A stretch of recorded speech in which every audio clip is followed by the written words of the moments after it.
नमस्कार दोस्तों, आपका स्वागत है फैंटेसी नॉवल ऑडियो बुक में। आज हम लेकर आए हैं एक रोमांचक और रहस्यमयी कहानी जो आपको कल्पना की एक नई दुनिया में ले जाएगी। शुरू करने से पहले एक महत्वपूर्ण सूचना। इस कहानी के सभी पात्र, स्थान, घटनाएं और नाम पूर्णतः काल्पनिक हैं। इनका किसी वास्तविक व्यक्ति, स्थान या घटना से कोई संबंध नहीं है। यदि कोई समानता पाई जाती है तो वह मात्र संयोग होगी। तो बिना किसी देरी के आइए शुरू करते हैं आज की शानदार कहानी। अध्याय 1141। समाचार। अनुवादक सीके टेलन, संपादक सीके टेलन। ऐसा नहीं हो सकता। ऐसा लगता है जैसे वुजिया की परी सीधे हमारी ओर देख रही है। ये यून के बगल में खड़े ईमानदार दिखने वाले युवक ने स्वाभाविक रूप से राजकुमारी व्हाइट फॉक्स की निगाहों को भांप लिया। क्या वह हमारी तरफ देख रही है? ये तो नामुमकिन है ना? पॉलिश किए हुए अखरोट के छिलकों से खेल रहे उस युवक को यह अविश्वसनीय लगा। हालांकि वह कामुक था, पर अपनी हद जानता था। उसके पिता तो बस एक छोटी सी दुकान के दुकानदार थे। भला वह परी की कृपा कैसे प्राप्त कर सकता था? हालांकि परी वुक्सिया की निगाहें वास्तव में उन पर टिकी हुई थीं। राजकुमारी व्हाइट फॉक्स से नजरें मिलते ही ये यून की आंखों में चमक आ गई। राजकुमारी श्वेत लोमड़ी ने अपने गुलाबी होठों को थोड़ा सा खोला और तुरंत ही उसकी आवाज ये यून के दिमाग में गूंज उठी। ये यून, मुझे यहाँ आपसे मिलने की उम्मीद बिल्कुल नहीं थी। ये यून ने सिर हिलाया। मैं भी बहुत हैरान हूँ। तुम यहाँ कैसे आए? राजकुमारी व्हाइट फॉक्स ने पूछा। यह एक लंबी कहानी है। ये यून ने सिर हिलाया। उसके पास इतने अनुभव थे कि उसे समझ नहीं आ रहा था कि कहाँ से शुरू करे। राजकुमारी, आप असंख्य दिव्य क्षेत्र में क्यों आए हैं? मैं संयोगवश यांग गॉड एम्पायरियन हेवन में आ गया। जहां तक मायरी डिवाइन टेरिटरी की बात है, मैं अपने गुरु के साथ आया था। यांग गॉड एम्पायरियन हेवन आने से पहले मेरी एक संयोगवश मुलाकात हुई और मेरी शक्ति में बहुत वृद्धि हुई। इस प्रकार मैंने अपने गुरु को प्रभावित किया और उन्होंने मुझे शिष्य के रूप में स्वीकार कर लिया। गुरु और नगर स्वामी किन पुराने मित्र हैं और गुरु को पैराडाइज चैप्टर से द्वेष है, इसलिए उन्होंने मुझे हेवनली ट्रेजर्स आर्च में आने का निर्देश दिया था। मैं समझ गया। मुझे आपको बधाई देनी चाहिए। ये यून को राजकुमारी श्वेत लोमड़ी के बारे में अच्छी राय थी। वह उनके इस सुखद संयोग से लाभान्वित होने पर वास्तव में प्रसन्न था। ये यून, बात यह है, मुझे तुमसे कुछ कहना है। ये मामला तुम्हारे लिए काफी महत्वपूर्ण हो सकता है। ओह! ये यून हैरान रह गया। राजकुमारी व्हाइट फॉक्स को उसे कौन सी महत्वपूर्ण बात बतानी थी? राजकुमारी, कृपया बोलिए। राजकुमारी श्वेत लोमड़ी ने अपने शब्दों पर विचार करने के बाद आगे कहा, दरअसल मेरे साथ जो संयोगवश मुलाकात हुई उसका आपसे कुछ संबंध है। एजियोर वुड ग्रेट वर्ल्ड के रहने के बाद 10,000 फे एम्पायरियन हेवन में एक रहस्यमय मार्ग खुल गया। यह एक रहस्यमय दुनिया की ओर जाता है। 10,000 परियों के स्वर्ग से कई प्रतिभाशाली योद्धाओं को इसमें प्रवेश करने का अवसर मिला था। मेरे अलावा लुओ वंश की राजकुमारी लुओ हुआ एर भी वहां गई थी। रहस्यमय दुनिया खतरनाक नहीं दिखती थी, लेकिन उसका वातावरण अव्यवस्थित था। वह आकार में विचित्र और रंगों में भड़कीली थी। कई प्रतिभाशाली लोग उसमें अपना रास्ता और यहां तक कि खुद को भी खो बैठे। वे अंततः और गहराई में गिर गए और दुनिया की गहराइयों में विलीन हो गए। हुओ एर और मैं भी भ्रमों से भरे एक अराजक स्थान में फंस गए थे। हमें बाहर निकलने का कोई रास्ता नहीं मिल रहा था और बाद में हमारी मुलाकात उस अराजक स्थान में एक महिला से हुई। वह बेहद खूबसूरत और शक्तिशाली थी। उसकी मदद से हम आखिरकार खतरे से बच निकले और हमें बहुत लाभ प्राप्त हुआ। सफेद कपड़े पहनी वह महिला हमारी परोपकारी है और उनसे हुई बातचीत के दौरान हमें पता चला कि वह दशकों से उस अराजक माहौल में खोई हुई थी। जब हम अपने अतीत के बारे में बातें कर रहे थे तब लुओ हुआई ने उस महिला को पहचान लिया। उनका नाम लिन शिंटोंग था। क्या? ये यून तुरंत उठ खड़ा हुआ। उसके सामने रखी चाय जमीन पर गिर पड़ी। पा! तेज धमाके की आवाज से यून के बगल में खड़े दोनों आदमी डर गए। भाई, तुम क्या कर रहे हो? सीधे साधे दिखने वाले युवक ने जल्दी से कहा। ऐसा नहीं हो सकता। क्या ये भाई सच में इतना परेशान हो गया जब उसने देखा कि परी वुक्सिया उसे देख रही है? लेकिन उस समय ये यून को उसकी परवाह नहीं थी। उसने राजकुमारी व्हाइट फॉक्स को अविश्वास भरी नजरों से देखा। क्या आपने जो कहा वह सच है? बिल्कुल। हुओ एर को शुरू से ही आपके और लिन शिंटोंग के बारे में पता था। उस महिला द्वारा उसका नाम लेने और आपके साथ हुए अनुभवों के बारे में सुनने के बाद ये लगभग निश्चित हो गया था। हुओ एर ने भी उसे आपके बारे में खबर दी थी। उस समय आप एजियोर वुड ग्रेट वर्ल्ड के साथ ही गायब हो गए थे। फेलिसिट्स रेन लॉर्ड भी आपकी तलाश कर रहे थे, लेकिन आप कहीं नहीं मिले। लिन शिंटोंग खबर सुनकर स्तब्ध रह गई। राजकुमारी व्हाइट फॉक्स ने कहा। ये यून की सांसें तेज हो गईं। ये सचमुच शिंटोंग थी। वह वाकई सुरक्षित और जीवित थी। जिंटोंग, आखिरकार मुझे तुम्हारे बारे में खबर मिल ही गई। जब से ये यून 12वें स्वर्ग में आया था तब से वह दिल से लिन शिंटोंग को ढूंढना चाहता था। हालांकि 12 दिव्य स्वर्ग विशाल थे। वे विशेषज्ञों से भरे हुए थे और अगर वह सावधान नहीं रहा तो उसकी जान जा सकती थी। ऐसी परिस्थितियों में अपेक्षाकृत कमजोर ये यून के पास लिन शिंटोंग को ढूंढने का कोई साधन नहीं था। इससे भी बुरी बात यह थी कि उसे यह नहीं पता था कि शुरुआत कहां से करनी है। आज आखिरकार उसे राजकुमारी व्हाइट फॉक्स से लिन शिंटोंग के ठिकाने के बारे में खबर मिल गई। लिन शिंटोंग दशकों से उस अराजक अंतरिक्ष में फंसा हुआ था। जब वे तियान युआन लोक से 12वें स्वर्ग की ओर उड़ान भर रहे थे तब एक अंतरिक्षीय तूफान के कारण वह लिन शिंटोंग से अलग हो गया था। सौभाग्य से वह लुओ कबीले के क्षेत्र में उतरा, जबकि लिन शिंटोंग एक अजीब दुनिया में भटकती रह गई और तब से वहीं फंसी हुई है। वो बदमाश कौन है? उसमें तमीज नहीं है। हॉल में मौजूद सभी लोग शांति से वीणा की धुन सुन रहे थे और जू वुक्सिया और परी यूकिन के बीच युद्ध के चरमोत्कर्ष की प्रतीक्षा कर रहे थे। ये यून की अचानक की गई कार्रवाई ने हॉल में मौजूद सभी लोगों को स्तब्ध कर दिया था। जुओक्यू हाओयू ने भी भौहें चढ़ा ली। वहां स्वर्गीय खजाने मेहराब के वरिष्ठ अधिकारी और असंख्य नगर के नगर स्वामी उपस्थित थे। परी यूकिन और जू वुक्सिया का दर्जा अत्यंत उच्च था, ऐसे में एक कनिष्ठ व्यक्ति ऐसी स्थिति में उतावला कैसे हो सकता था। इस बदमाश ने परी वुक्सिया के वीणा वादन के माहौल को बिगाड़ दिया है। इसे भगाओ, जुओक्यू हाओयू ने ठंडे स्वर में कहा। उसने अपनी आवाज को संयमित रखा था क्योंकि अगर उसे मौका मिलता तो वह पलक झपकाए बिना ऐसे व्यक्ति को अपाहिज कर देता। कुछ तगड़े और ताकतवर आदमी तुरंत ही यून की ओर बढ़े। ये यून अभी भी सदमे में था, मानो उसे अपने आसपास हो रही घटनाओं का पता ही न हो। जैसे ही उन बलवानों के हाथ ये यून के शरीर पर पड़ने ही वाले थे, राजकुमारी श्वेत लोमड़ी ने अचानक आदेश दिया, रुको। उसके शरीर की आकृति कपड़े की बेल्टों के लहराते हुए सुरुचिपूर्ण ढंग से गति कर रही थी। पल भर में वह स्वर्ग श्रेणी के बक्से से गायब हो गई और ये यून के सामने प्रकट हो गई। राजकुमारी श्वेत लोमड़ी का उच्च दर्जा था और उनका दबदबा कायम था। उनकी मौजूदगी से बलवान पुरुष पूरी तरह से हक्का बक्का रह गए। स्वाभाविक रूप से वे कोई कदम उठाने की हिम्मत नहीं कर पाए। युवा स्वामी जुओक्यू, ये व्यक्ति मेरा मित्र है। इस बात पर आपका कोई अधिकार नहीं है कि उसने मेरे वीणा वादन के मूड को खराब किया है या नहीं। राजकुमारी श्वेत लोमड़ी की आवाज ठंडी थी। जुओक्यू हाओयू के उसे देखने के तरीके से वह चिढ़ गई। इसके अलावा ये यून उससे अनजान नहीं थी। साथ ही उसकी पत्नी ने उस अराजक दुनिया में उसकी जान बचाई थी, जिससे उसे एक सुनहरा अवसर मिला था। इसलिए राजकुमारी श्वेत लोमड़ी ने जुओक्यू हाओयू की भावनाओं को ठेस पहुंचाने में कोई कसर नहीं छोड़ी। राजकुमारी श्वेत लोमड़ी के शब्दों ने जुओक्यू हाओयू को स्तब्ध कर दिया। उसका चेहरा अत्यंत विकृत हो गया। उसके मूल शब्द उस बदमाश को सबक सिखाने के लिए थे, लेकिन अंततः उसे जू वुक्सिया के हाथों लाक्षणिक रूप से एक जोरदार थप्पड़ खाना पड़ा। जुओक्यू हाओयू को इतने सारे लोगों के सामने शर्मिंदगी महसूस हुई, और उस समय ये यून ने मानो बातचीत सुनी ही न हो। उसकी निगाहें राजकुमारी श्वेत लोमड़ी पर टिकी थीं। उस रहस्यमयी दुनिया का प्रवेश द्वार कहाँ है? ये यून ने वॉइस ट्रांसमिशन के जरिए पूछा। हालांकि वह दूर स्थित यान गॉड एम्पायरियन हेवन में था, लेकिन ये यून एक पल भी और इंतजार नहीं करना चाहता था। वह तुरंत कार्रवाई करना चाहता था, वरना लिन शिंटोब को ढूंढने की उम्मीद और भी कम हो जाती। हालांकि राजकुमारी श्वेत लोमड़ी ने अपना सिर हिलाया। शायद आपको निराशा होगी, उस अजीब दुनिया का प्रवेश द्वार केवल एक क्षण के लिए ही अस्तित्व में था। अगर ऐसा नहीं होता तो हम उससे बच कैसे नहीं पाते। मैं और हुआ मिस लिन की वजह से ही उस दुनिया से बाहर निकल पाए थे, और जब हम वहां से निकले तो हम तीनों अलग हो गए। मैं अंतरिक्षीय तूफान में बेहोश हो गई और जब होश आया तो मैं पहले से ही यान गॉड एम्पायरियन हेवन में थी। राजकुमारी श्वेत लोमड़ी ने क्षमा याचना करते हुए कहा। उसे लुओहुआर से पता चला था कि यून हमेशा लिन शिंटोब के बारे में सोचता रहता था। फिर भी वो उसे कोई उपयोगी जानकारी नहीं दे पाए। केवल स्वर्ग ही जानता था कि उस विचित्र संसार को छोड़ने के बाद कोई 12 दिव्य स्वर्गों में से कहां पहुंचेगा। वे सिंखोल में भी जा सकते थे। ये यून ने गहरी सांस ली और घुटन महसूस की। हॉल में मौजूद सभी लोगों ने, जिनमें जुओक्यू हाओयू, परी यूकिन और नगर स्वामी किन भी शामिल थे, ये यून के चेहरे के भावों में बदलाव देखा। उन्होंने देखा कि यून की भौहें कसकर सिकुड़ी हुई थीं और उसके चेहरे का रंग उड़ गया था। इसके अलावा जू वुक्सिया क्षमाप्रार्थी प्रतीत हो रही थी। वे स्वाभाविक रूप से ये यून और जू वुक्सिया के बीच युवांची की बातचीत से अनभिज्ञ थे। हालांकि इसमें कोई संदेह नहीं था कि ये यून उसके लिए महत्वपूर्ण था।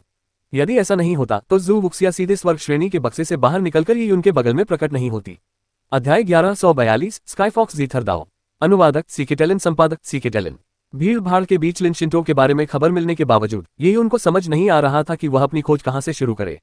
लेकिन कम से कम उसे इतना तो पता था कि लिन शिंटोब सुरक्षित है। महामहिम, मुझे ये खबर देने के लिए धन्यवाद। ये जानकर मुझे पहले से ही बहुत संतोष हुआ है कि वह जीवित है। आपकी ज्यादा मदद न कर पाने के लिए क्षमा करें, राजकुमारी व्हाइट फॉक्स ने कुछ हद तक अपराधबोध के साथ कहा। महामहिम, अपने आप को दोष मत दीजिए। और लुओहुआर के बारे में क्या आपको पता है कि वह कहाँ गई है? ये यून भी लुओहुआर को लेकर काफी चिंतित था। उस जोशीली लड़की का उसके दिल में एक खास स्थान था। जू वुक्सिया ने भी इसी तरह सिर हिलाया। उस छोटी सी दुनिया से निकलना हमारे लिए आसान नहीं था। उसके बाद हम अलग हो गए, इसलिए मुझे भी नहीं पता कि हुआ वह कहाँ है।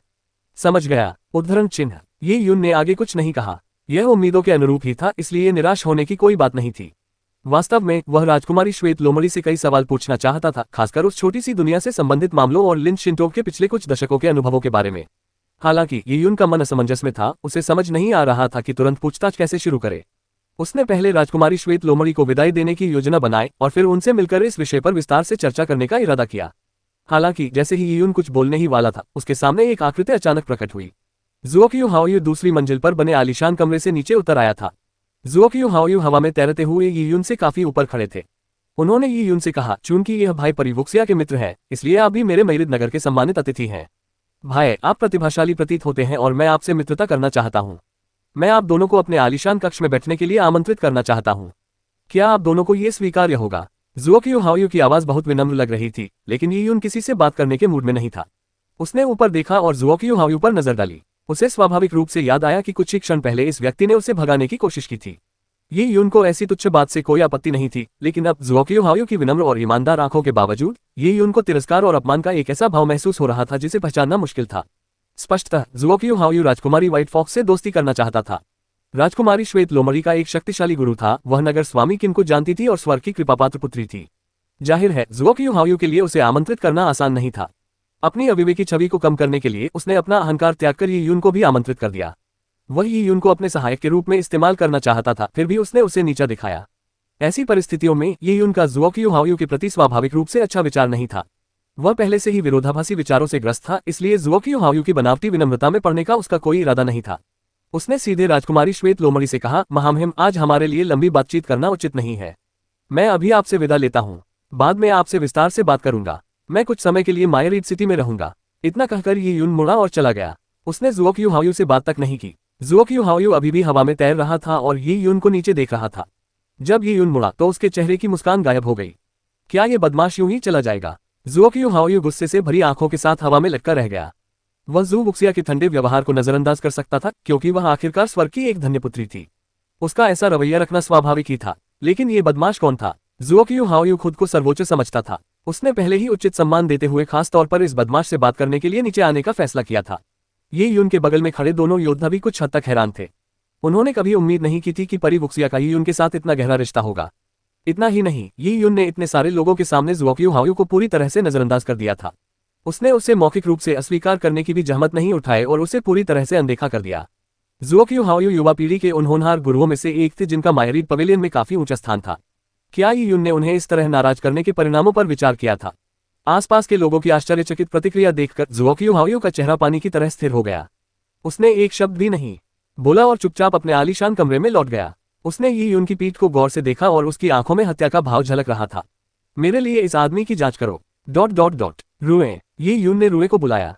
हाँ, रुएर आखिरकार अपने होश में आए। वह जल्दी से उठी और जाने से पहले उसने जू वुक्सिया पर एक नजर डाली और फिर ये यून के पीछे चल पड़ी। रुए ने मन ही मन सोचा, वो परी सचमुच बहुत सुंदर थी।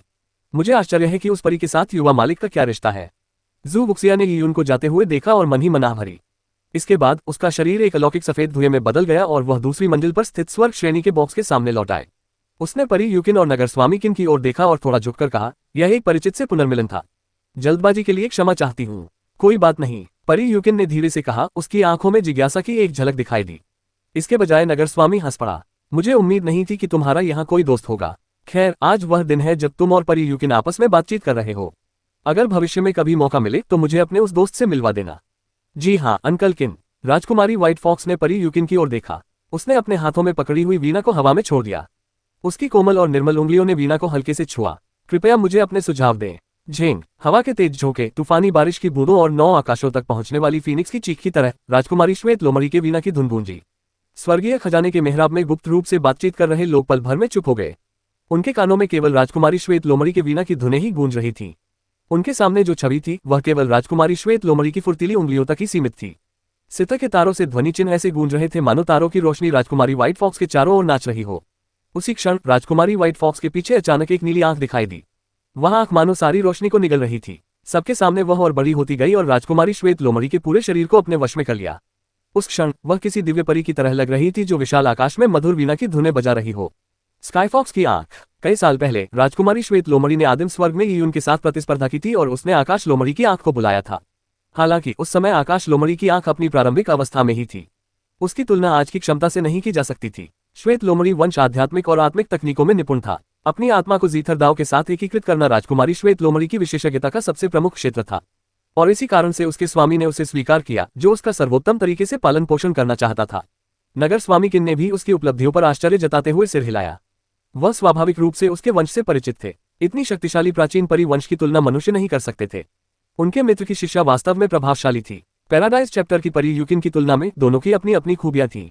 परी यूकिन के चेहरे पर गंभीरता की झलक दिखाई दी। वह समझ गई थी कि उसकी प्रतिद्वंदी की आत्मा से जुड़ी प्रतिभा जन्मजात थी। ... युवा स्वामी। रुए धीरे धीरे ये यून के पीछे पीछे चली। उसे महसूस हुआ कि ये यून कुछ दिशाहीन सा लग रहा था।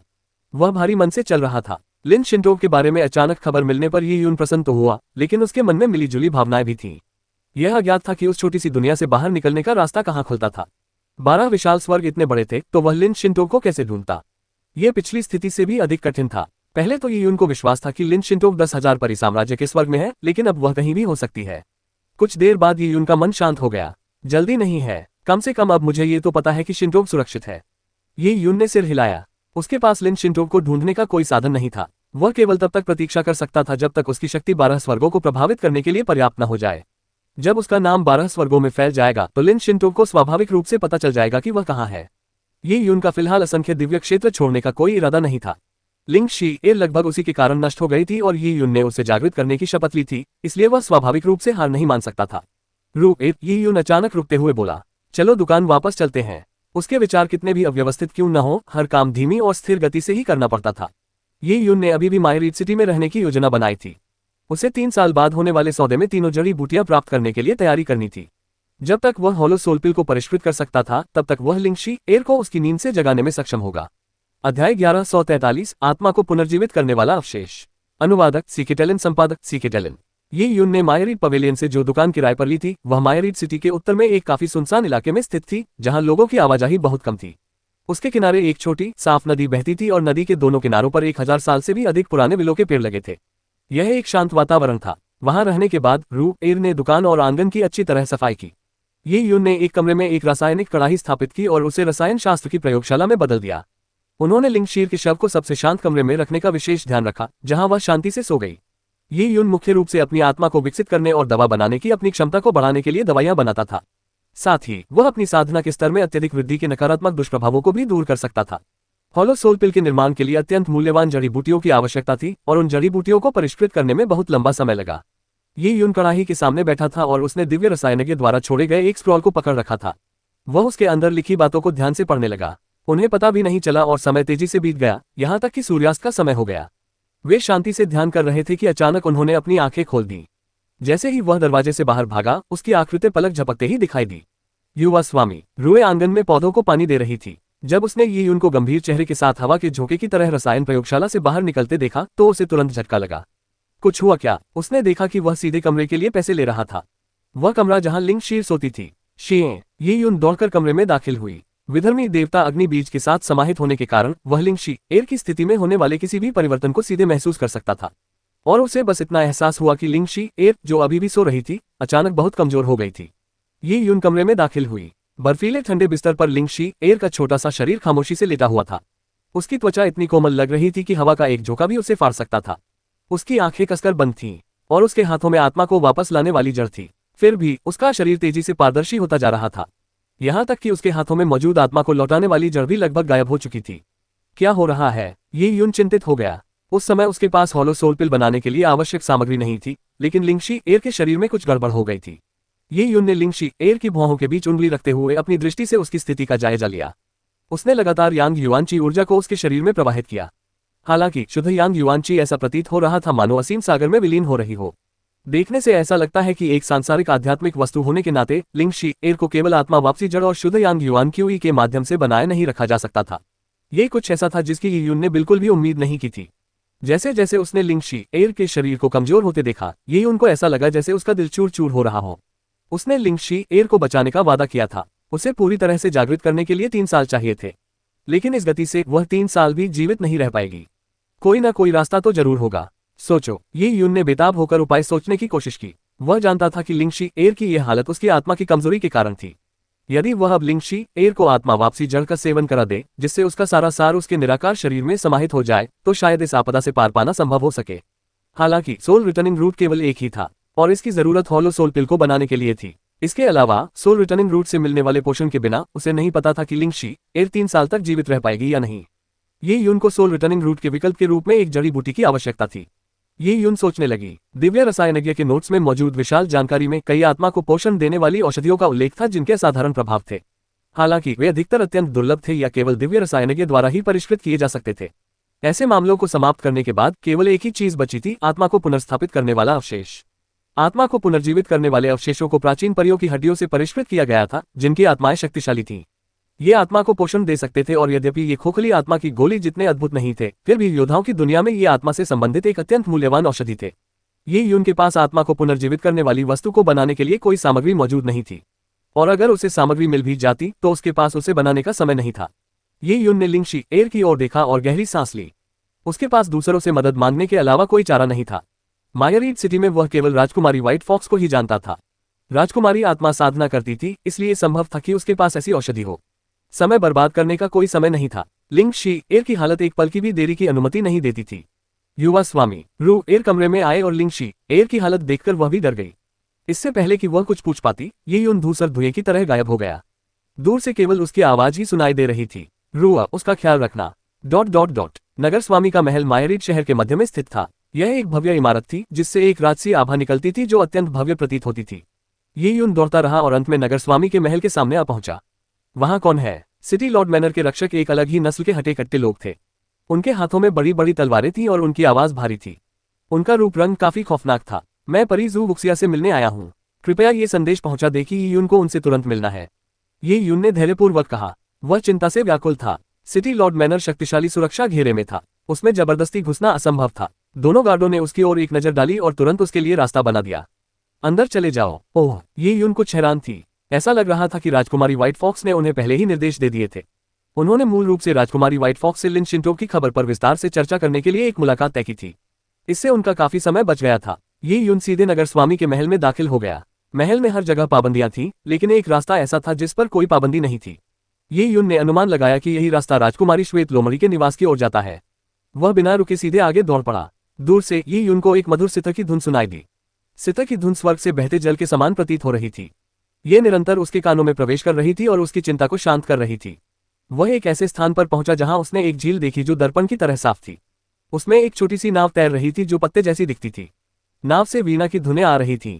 झेंग, सितार की धुन थम गई। नाव से एक देवी जैसी आकृति निकली। उसके सफेद वस्त्र बर्फ से भी अधिक चमकीले थे और उसके लंबे चांदी जैसे बाल हवा में लहराते आकाशगंगा के तारों की तरह झरना बना रहे थे। राजकुमारी व्हाइट फॉक्स अभी भी अपने वीणा को पकड़े हुए थी जब वही उनके सामने हल्के से उतरी। लगता है तुम अपने विचारों के बोझ तले दबी हुई हो। राजकुमारी श्वेत लोमड़ी की आवाज किसी वीणा की धुन जैसी थी। ये सम्मोहक थी। ये यून तुरंत होश में आए और गहरी सांस लेकर बोली, धन्यवाद। उसके सितार की धुन सुनकर वह थोड़ा शांत हो गया। तुम इस बार यहाँ आए हो। हम शिंटो के बारे में किसी और समय बात कर सकते हैं, ये यून ने गंभीरता से कहा।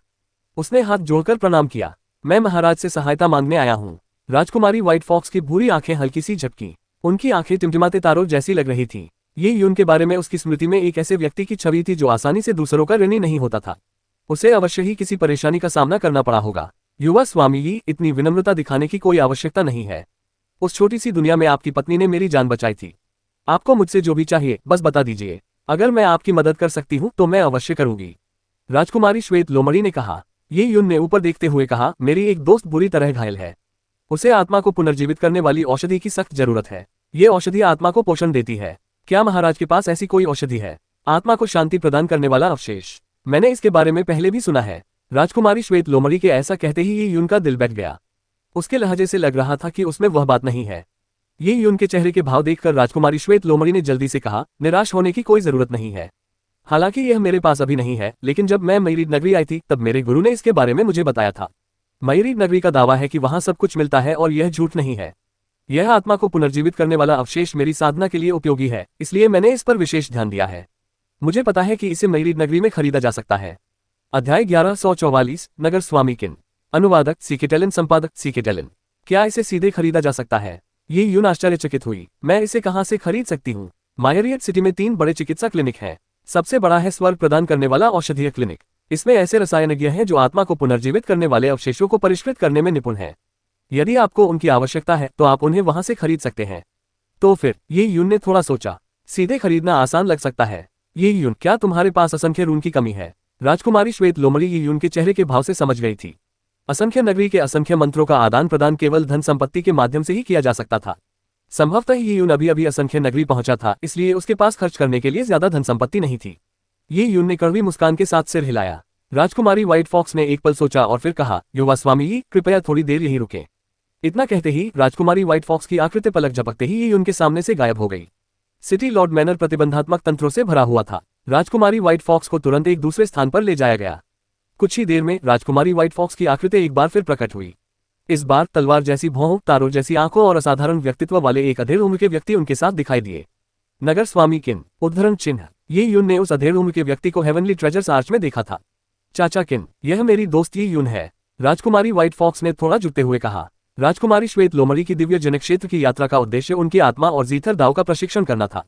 कुछ खर्चे तो अपरिहार्य थे। उनके गुरु किन वेन ने उन्हें पहले ही निर्देश दिया था कि यदि उन्हें असंख्य मंत्रों की आवश्यकता हो तो वे नगर स्वामी किन से अनुरोध कर सकती हैं। बेशक किन वयन भविष्य में उन्हें लौटा देंगे। Pub future ads. राजकुमारी श्वेत लोमड़ी जानती थी कि उसके स्वामी के नगर स्वामी किन के साथ बहुत अच्छे संबंध थे। यह कोई समस्याजनक अनुरोध नहीं था। हालांकि उसका अपना खर्चा अलग था और ये यून का खर्चा अलग। ये यून की मदद करने के लिए उसे बड़ी मात्रा में असंख्य रून्स उधार लेने पड़े, जो कि राजकुमारी व्हाइट फॉक्स को भी कुछ ज्यादा ही लगा। युवक, हम फिर मिलेंगे। नगर प्रमुख किन ने ये यून को उत्सुकता से देखा। स्वर्गीय खजाने के मेहराब में ही ये यून के प्रति उनकी जिज्ञासा जाग उठी थी। वे जू बुक्सिया की बहुत सराहना करते थे और उनके जैसी कनिष्ठ को बहुत सम्मान देते थे। इसके अलावा जू बुक्सिया ने ये यून के साथ बहुत अच्छा व्यवहार किया था और यहाँ तक कि उसके कारण एक जल्दबाजी भरा अनुरोध भी किया था। नगर स्वामी किन ने ये यून को गौर से देखा और सिर हिलाते हुए कहा, तुम्हारी प्रतिभा बहुत अच्छी है। तुम बुक्सिया के मित्र हो और उसने मुझसे तुम्हें 800,000 रून्स उधार देने का अनुरोध किया है। मैं मना नहीं करूंगा, लेकिन मैं तुमसे मिलना चाहता था। मैं ये देखना चाहता था कि तुम में ऐसी क्या खास बात है कि बुक्सिया तुम्हारा इतना ख्याल रखती है। नगर स्वामी किन ने गहरे लाल रंग की एक जेड पर्ची निकाली और उसे ये यून को सौंप दिया। बगल में खड़ी राजकुमारी श्वेत लोमड़ी ने कहा, युवा स्वामी जी, मुझे याद है कि आत्मा पुनर्स्थापन अवशेषों की कीमत 500,000 रून्स है। ये पर्याप्त होना चाहिए। मैं बहुत कम रून्स लेकर मिरियड सिटी आई थी, इसलिए मैं केवल चाचा किन से मदद मांग सकती थी। आपकी अत्यधिक चिंता को देखते हुए मैंने आपके लिए ये साहसिक निर्णय लिया था। उद्धरण चिन्ह। ये यून ने गहरी सांस ली। वह जानता था कि राजकुमारी श्वेत लोमड़ी ने ऐसा इसलिए कहा था क्योंकि उसे डर था कि उसका अहंकार इस एहसान को स्वीकार नहीं कर पाएगा। लेकिन अब अहंकार दिखाने का समय नहीं था। ये यून को इस पैसे की सख्त जरूरत थी। उसने जेड पर्ची आगे बढ़ाते हुए कहा, धन्यवाद नगर स्वामी किन, मैं इसे 3 महीने में चुका दूंगा। 3 महीने। नगर स्वामी किन दंग रह गए। 3 महीनों में 800,000 मायरियड रून्स चुकाना एक बूढ़े व्यक्ति के लिए भी असंभव था, एक युवा की तो बात ही छोड़िए। नगर प्रमुख किन ने थोड़ा सा माथा सिकोड़ा।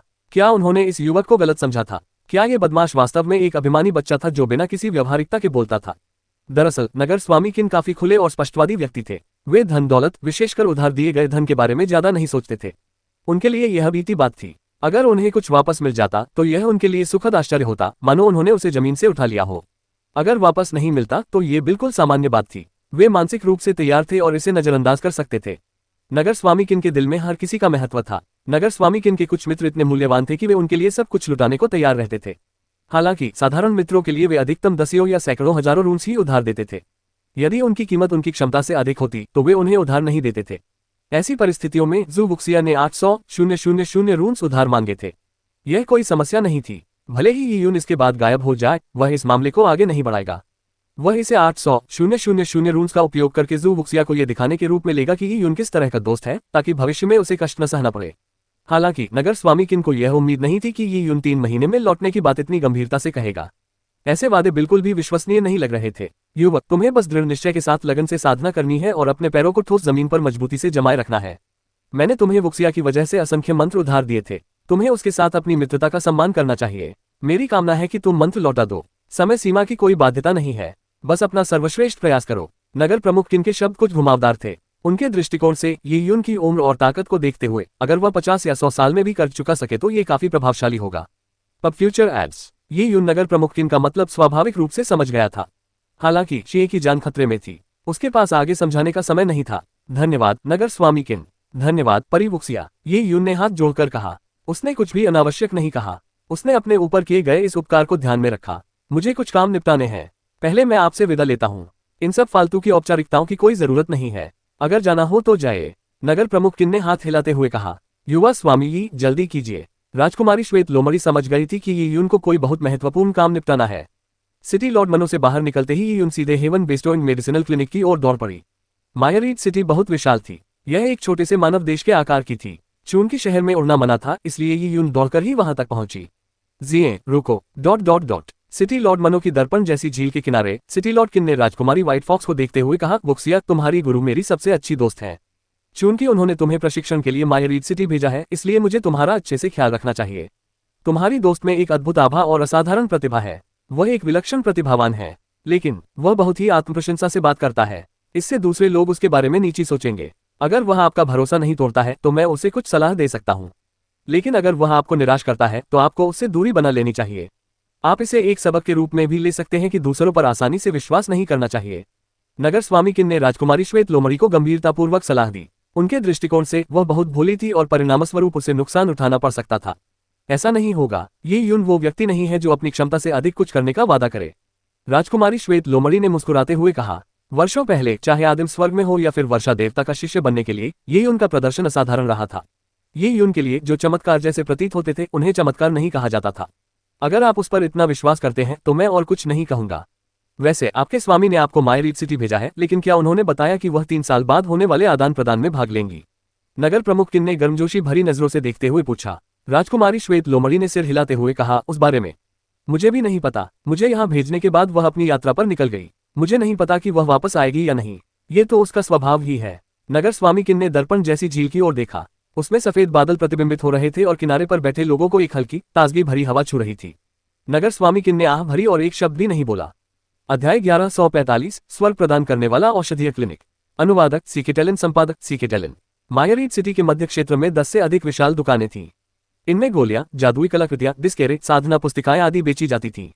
प्रत्येक दुकान से सालाना अकल्पनीय धन की कमाई होती थी। ये दुकानें शीर्ष 10 गुटों के पूर्ण नियंत्रण में थीं और इन्हें कभी किराए पर नहीं दिया जाता था, न ही बेचा जाता था। ये स्वर्ग प्रदत्त औषधीय क्लिनिक है। ये यून ने एक कड़ाही के आकार की इमारत देखी। उस पर एक पट्टिका लगी थी जिस पर लिखा था, स्वर्ग प्रदान करने वाला औषधीय क्लिनिक। स्वर्ग प्रदान करने वाला औषधीय क्लिनिक मायरीड सिटी के मध्य क्षेत्र में स्थित था।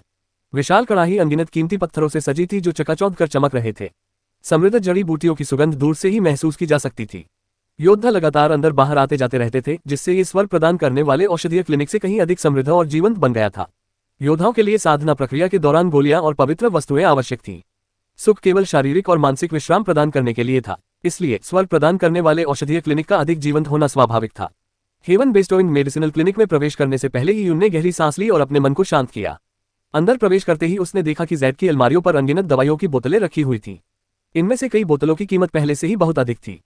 स्वर्ग प्रदान करने वाले औषधीय क्लिनिक में कई मंजिलें थीं। अधिकांश योद्धा पहली मंजिल पर अपना काम निपटाते थे, जबकि केवल विशेष रूप से सम्मानित अतिथि ही दूसरी मंजिल और उससे ऊपर जा सकते थे। ये यून ने एक पल भी इंतजार नहीं किया और दुकान के अंदर चारों ओर तेजी से नजर दौड़ाई। उसने तुरंत एक अधेड़ उम्र के व्यक्ति को काउंटर के पीछे बैठे देखा। उसके हाथ में एक अबेकस था और उसने धन के देवता की तरह कपड़े पहने हुए थे। मैं दवा खरीदने आई हूँ। ये यून चलकर आए और बोली। अधेड़ उम्र के व्यक्ति ने ऊपर देखा और ये यून पर एक नजर डाली। उसने धीरे से कहा, सभी लोग दवा खरीदने आए हैं। थोड़ी देर इंतजार कीजिए, कोई न कोई खुद ही आपकी देखभाल करने आ जाएगा। अधेड़ उम्र के उस व्यक्ति का रवैया उदासीन था। प्रबंधक होने के नाते वह केवल सम्मानित ग्राहकों से ही बात करता था। दुकान में मौजूद ग्राहक पहले सामान देखते थे, उसके बाद ही कोई कर्मचारी उनकी सेवा करता था। असल में दुकान को कारोबार में गिरावट का डर नहीं था। दुकानों को ग्राहकों से सामान खरीदने की गुहार लगाने की जरूरत नहीं पड़ती थी। इसके बजाय लोग सामान खरीदने के लिए कतार में खड़े होते थे। ये यून ने भौहें चढ़ाईं। उसके पास किसी दिखावटी व्यक्ति की बकवास सुनने का समय नहीं था। मुझे आत्मा को पुनर्जीवित करने वाला एक अवशेष चाहिए। ये यून ने तुरंत एक गहरे लाल रंग की जैद की पर्ची निकाली और अधेड़ उम्र के व्यक्ति को घूरते हुए उसे काउंटर पर थपथपाया। पब फ्यूचर विज्ञापन। ये यून की आत्मा अत्यंत शक्तिशाली थी और यद्यपि उस अधेड़ उम्र के व्यक्ति का साधना स्तर बहुत ऊंचा था, फिर भी वह इस स्तर तक केवल औषधियों के सेवन से ही पहुंचा था। उसकी नियम संबंधी अंतर्दृष्टि बहुत कमजोर थी, इसलिए ये यून की घूरती निगाहों को देखकर वह तुरंत कांप उठा। इसके अलावा ये यून के कहे शब्दों ने भी उसे आश्चर्यचकित कर दिया था। आत्मा को पुनर्जीवित करने वाली औषधि, वह तो बेहद महंगी और उच्च श्रेणी की गोली थी। क्या सच में इस बदमाश को आत्मा को पुनर्जीवित करने वाली औषधि खरीदनी थी?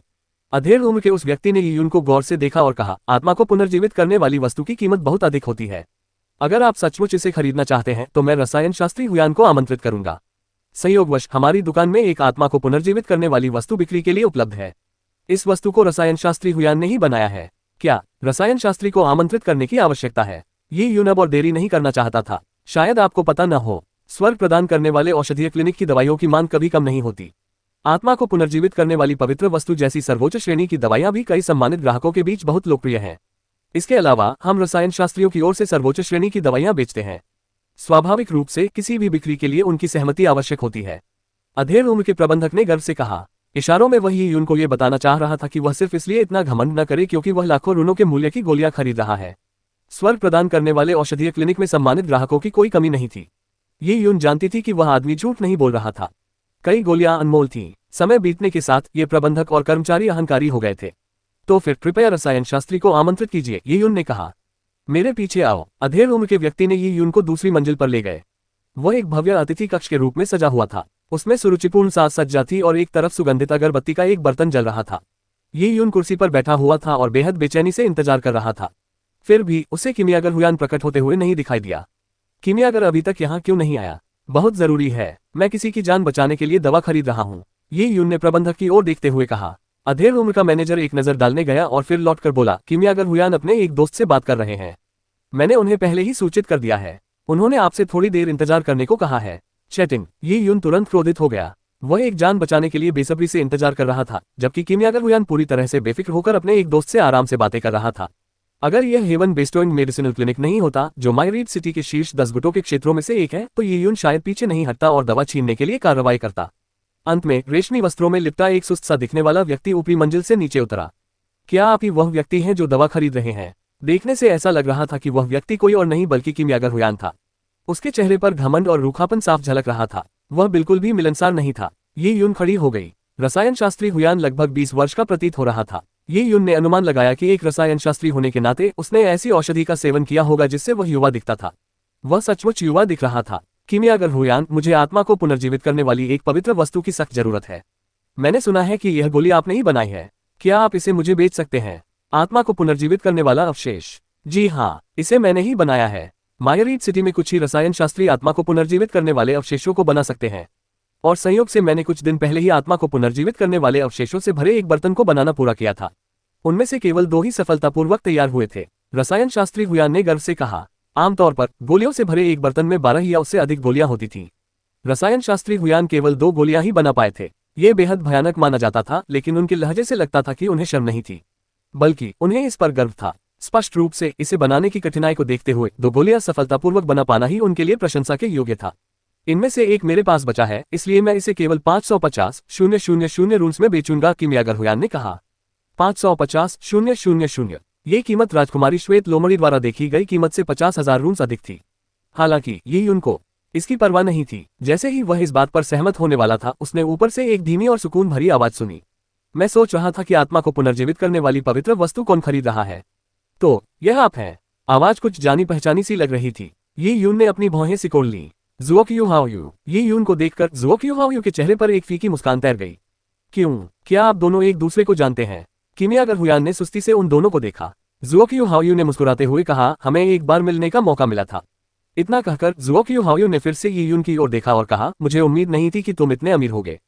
तुम तो आत्मा को पुनर्जीवित करने वाली वस्तु भी खरीद रहे हो। क्यों, क्या तुम्हारी आत्मा क्षतिग्रस्त है? ज़ुओक्यू हाओयू ने उत्सुकता से पूछा। आत्मा को हुए नुकसान का इलाज आसान नहीं था, क्योंकि यह एक गंभीर चोट थी। अगर ये यून की आत्मा को नुकसान पहुंचा तो यह एक मजेदार अनुभव होगा। ये यून का चेहरा उतर गया। उसने कभी सोचा भी नहीं था कि किमियागर हुयान जिस दोस्त से बात कर रहा था वह ज़ुओक्यू हाओयू होगा। ज़ुओक्यू हाओयू ने ये यून पर अच्छा प्रभाव नहीं छोड़ा था। वह इस व्यक्ति से आगे बात नहीं करना चाहता था। किमियागर हुयान, कृपया तुरंत सौदा करें। मैं कीमत स्वीकार करता हूँ, ये यून ने कहा। रसायन शास्त्री हुयान के बोलने से पहले ही ये यून ने रसायन शास्त्री हुयान और ज़ुओक्यू हाओयू को एक दूसरे की ओर देखते हुए देखा। तुरंत ही उसे एक अशुभ आशंका हुई। अध्याय 1146, चीजों को कठिन बनाना। अनुवादक सीकेटेलन, संपादक सीकेटेलन। हाँ, उसी क्षण किमियागर हुयान अचानक मुस्कुराया और बोला, मेरे युवा मित्र, तुम आत्मा को पुनर्स्थापित करने वाले अवशेष का उपयोग किस लिए करने वाले हो? ये यून ने भौहें चढ़ाईं। वह जानता था कि ज़ुओक्यू हाओयू ने जरूर किमियागर हुयान को कुछ संदेश भेजा होगा। वे दोस्त थे और ज़ुओक्यू हाओयू के पर्दे के पीछे गड़बड़ी करने से यह सौदा पूरा होने की संभावना कम ही थी। किमियागर हुयान, आप तो बस गोली बेच रहे हैं। आपको ये जानने की कोई जरूरत नहीं है कि मैं गोली क्यों खरीद रहा हूँ। आपने 550,000 की कीमत रखी है और मैं इसे स्वीकार करने को तैयार हूँ। शिये के खतरे में होने के कारण ये यून अपनी भावनाओं को दबाने के लिए मजबूर था। हालांकि रसायन शास्त्री हुयान ने बिना कोई प्रतिक्रिया दिए अपनी दाढ़ीविहीन ठुड्डी पर हाथ फेरा। उसके चेहरे पर एक शरारती मुस्कान थी। ये यून ने गहरी सांस ली और पूछा, किमियागर हुयान, क्या आप अपने वचन से मुकर रहे हैं? ये यून ने दोनों को शक होने से बचाने के लिए अपनी घबराहट छिपाने की पूरी कोशिश की, लेकिन ये यून घबराए बिना कैसे रह सकता था? अगर यह सिलसिला लंबा खींचता तो शिये की हालत और भी बिगड़ जाती। क्या मैं अपने वचन से मुकर जाऊं?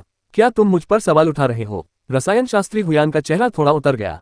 मैं एक रसायन शास्त्री हूँ। मैं तय करता हूँ कि मैं अपनी गोलियां किसे बेचूं। मुझे ऐसा करने की पूरी आजादी है। जो भी मेरी गोलियां खरीदे, चाहे वह कोई सरदार हो या किसी शक्तिशाली गुट का वरिष्ठ, क्या उन्हें मेरे साथ विनम्रता से पेश नहीं आना चाहिए? ये यून का दिल बैठ गया। उसके लहजे से साफ था कि वह दवा को इतनी आसानी से नहीं छोड़ने वाला था। वह ये यून के लिए मुश्किलें खड़ी करने का हर मौका इस्तेमाल करने वाला था।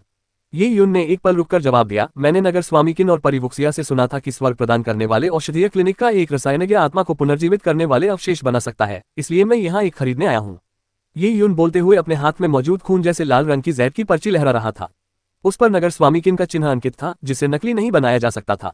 ओह, नगर स्वामीकिन! रसायन शास्त्री हुयान की भौहें थोड़ी उठी। वह समझ गया था कि यून उस पर दबाव डालने के लिए नगर स्वामीकिन के नाम का इस्तेमाल कर रहा है। अगर सिर्फ ये यून होता तो वह उस बदमाश के साथ जैसा चाहे खेल सकता था, लेकिन अगर नगर स्वामीकिन शामिल थे तो उसे ज्यादा सावधान रहने की जरूरत थी। जुओक्यू हाओयू ने वॉइस ट्रांसमिशन के जरिए ये यून के बारे में जानकारी दी थी। जुओक्यू हाओयू ने ये यून की जांच करवाई और पता चला कि वह हाल ही में मायरीड सिटी पहुंचा है, इसलिए उसके लिए नगर प्रमुख किन के बहुत करीब होना असंभव था। यदि नगर स्वामी किन आत्मा पुनर्स्थापन अवशेष खरीदना चाहते तो वे अपने स्थान पर किसी ऐसे कनिष्ठ व्यक्ति को नहीं भेजते जिसका उनसे कोई संबंध न हो।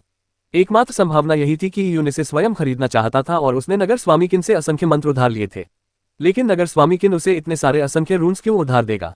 उसी क्षण जुओक्यू हाओयू अचानक खिलखिलाकर हंस पड़ा। भाई, तुम तो कमाल हो। तुमने तो सचमुच परिवुक्सिया को मनाकर नगर स्वामी किन से अपने लिए असंख्य मंत्र मंगवा लिए। तुम्हारी मुफ्तखोरी की कला सचमुच अद्भुत है। कितना कमाल, कितना शानदार। जुओक्यू हाओयू ने ठंडी आंखों से उपहास किया।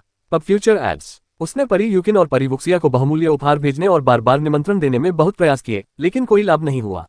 फिर ये यून आया जिसने कोई उपहार नहीं दिया, लेकिन फिर भी परिवुक्सिया से मुफ्त में जीवन यापन करने लगा। उसे कभी उम्मीद नहीं थी कि परिवुक्सिया उसके जैसे व्यक्ति के साथ उससे बेहतर व्यवहार करेगी। जुओक्यू हाओयू इसे कैसे सहन कर सकता था? ऐसा लगता है कि परिवुक्सिया के साथ आपके काफी अच्छे संबंध हैं। ऐसे में परिवुक्सिया को डेट पर ले जाने में मेरी मदद कीजिए और बदले में यह आत्मा को बहाल करने वाला अवशेष आपको बेच दिया जाएगा, जुओक्यू हाओयू ने बेपरवाही से कहा।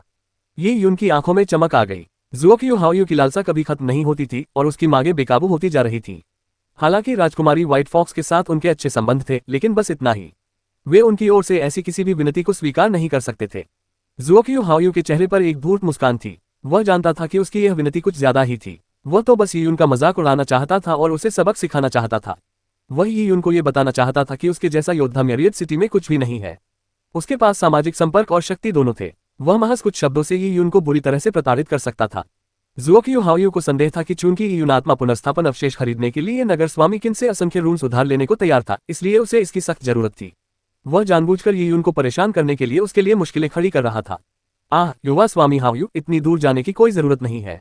रसायन शास्त्री हुयान मुस्कुराया और बोला, चूंकि ये असंख्य रूल्स नगर स्वामी किन से उधार लिए गए हैं, इसलिए मैं उनके प्रस्ताव पर विचार करूंगा। चलिए इस तरह से करते हैं। मैंने युवा स्वामी हाओयू से सुना है कि आपका उनसे कुछ मतभेद था। अभी माफी मांग लीजिए और मामला सुलझ जाएगा। 900,000 रूल्स और आत्मा को पुनर्जीवित करने वाला अवशेष आपका है। 900,000। ये यून ने उपहास किया। ये तो सरासर धोखा है। माफी की बात छोड़ो, अगर वह माफी मांग भी लेता तो भी वह 900,000 रूल्स प्रस्तुत करने में असमर्थ था।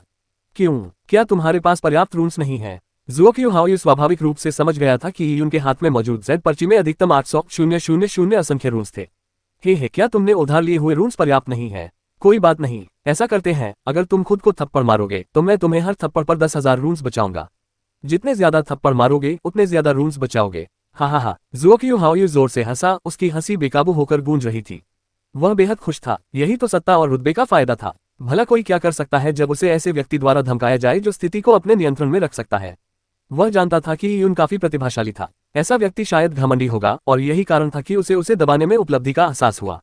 वह यून को इतना परेशान करना चाहता था कि वह खून की उल्टी कर दे।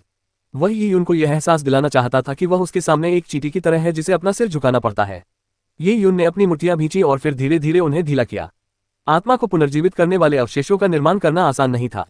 इसके अलावा निर्माण में 2 दिन तक का समय लग जाता था और इसके लिए पहले से ही प्रचुर मात्रा में जड़ी बूटियां तैयार करनी पड़ती थीं। इन जड़ी बूटियों को इकट्ठा करना भी मुश्किल था। लिंग शी एर की हालत गंभीर थी, इसलिए उसके पास स्वयं आत्मा को पुनर्जीवित करने वाला अवशेष बनाने का समय नहीं था। यून मानसिक रूप से किसी भी बात को सहन करने के लिए तैयार था, बशर्ते दूसरा पक्ष हद से ज्यादा न करे। हालांकि स्थिति इस हद तक बिगड़ जाने के बाद उसके लिए चुपचाप सहमति देना संभव नहीं था।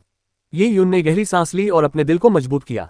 उसने बर्फ जैसी ठंडी आंखों से फिर ऊपर देखा। उसने रसायन शास्त्री हुयान से कहा, चूंकि तुम आत्मा को पुनर्जीवित करने वाली वस्तु को बेचना नहीं चाहते तो बेहतर होगा कि तुम इसका इस्तेमाल अपने लिए एक ताबूत खरीदने में करो।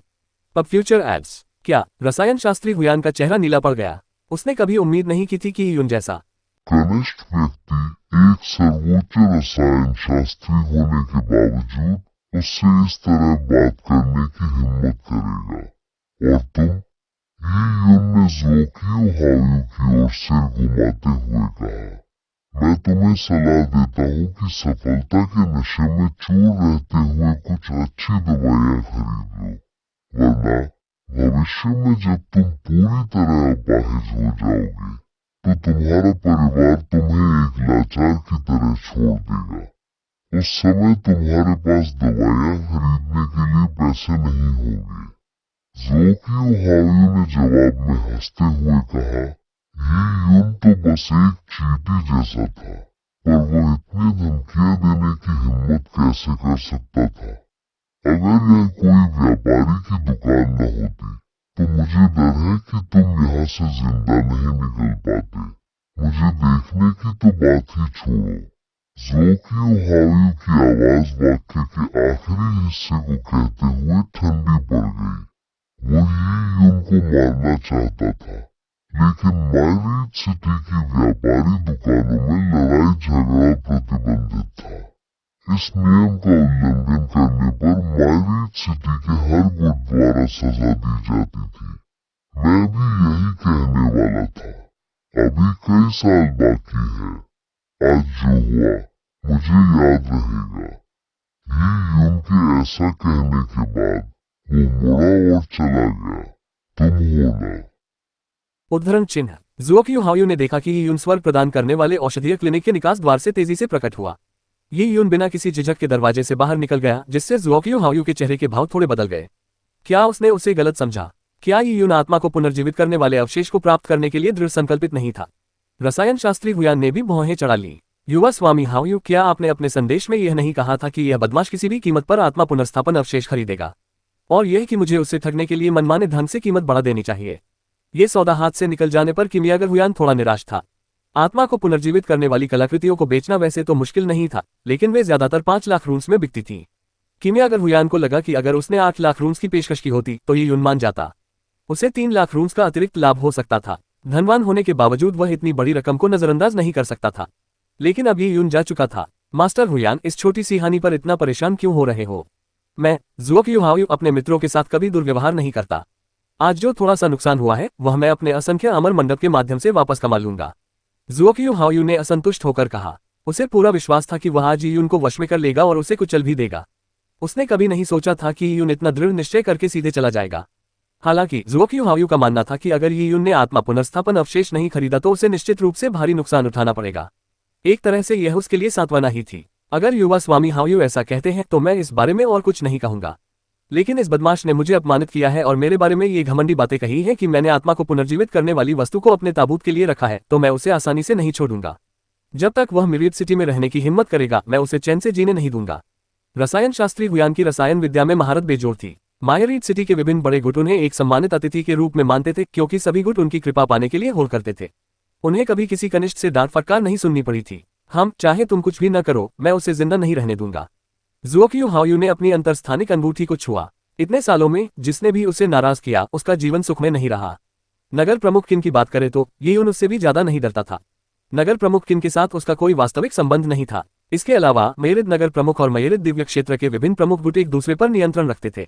जब तक कोई खुलेआम नियमों का उल्लंघन नहीं करता था, तब तक सौहार्द का दिखावा करने से कोई नहीं हिचकिचाता था।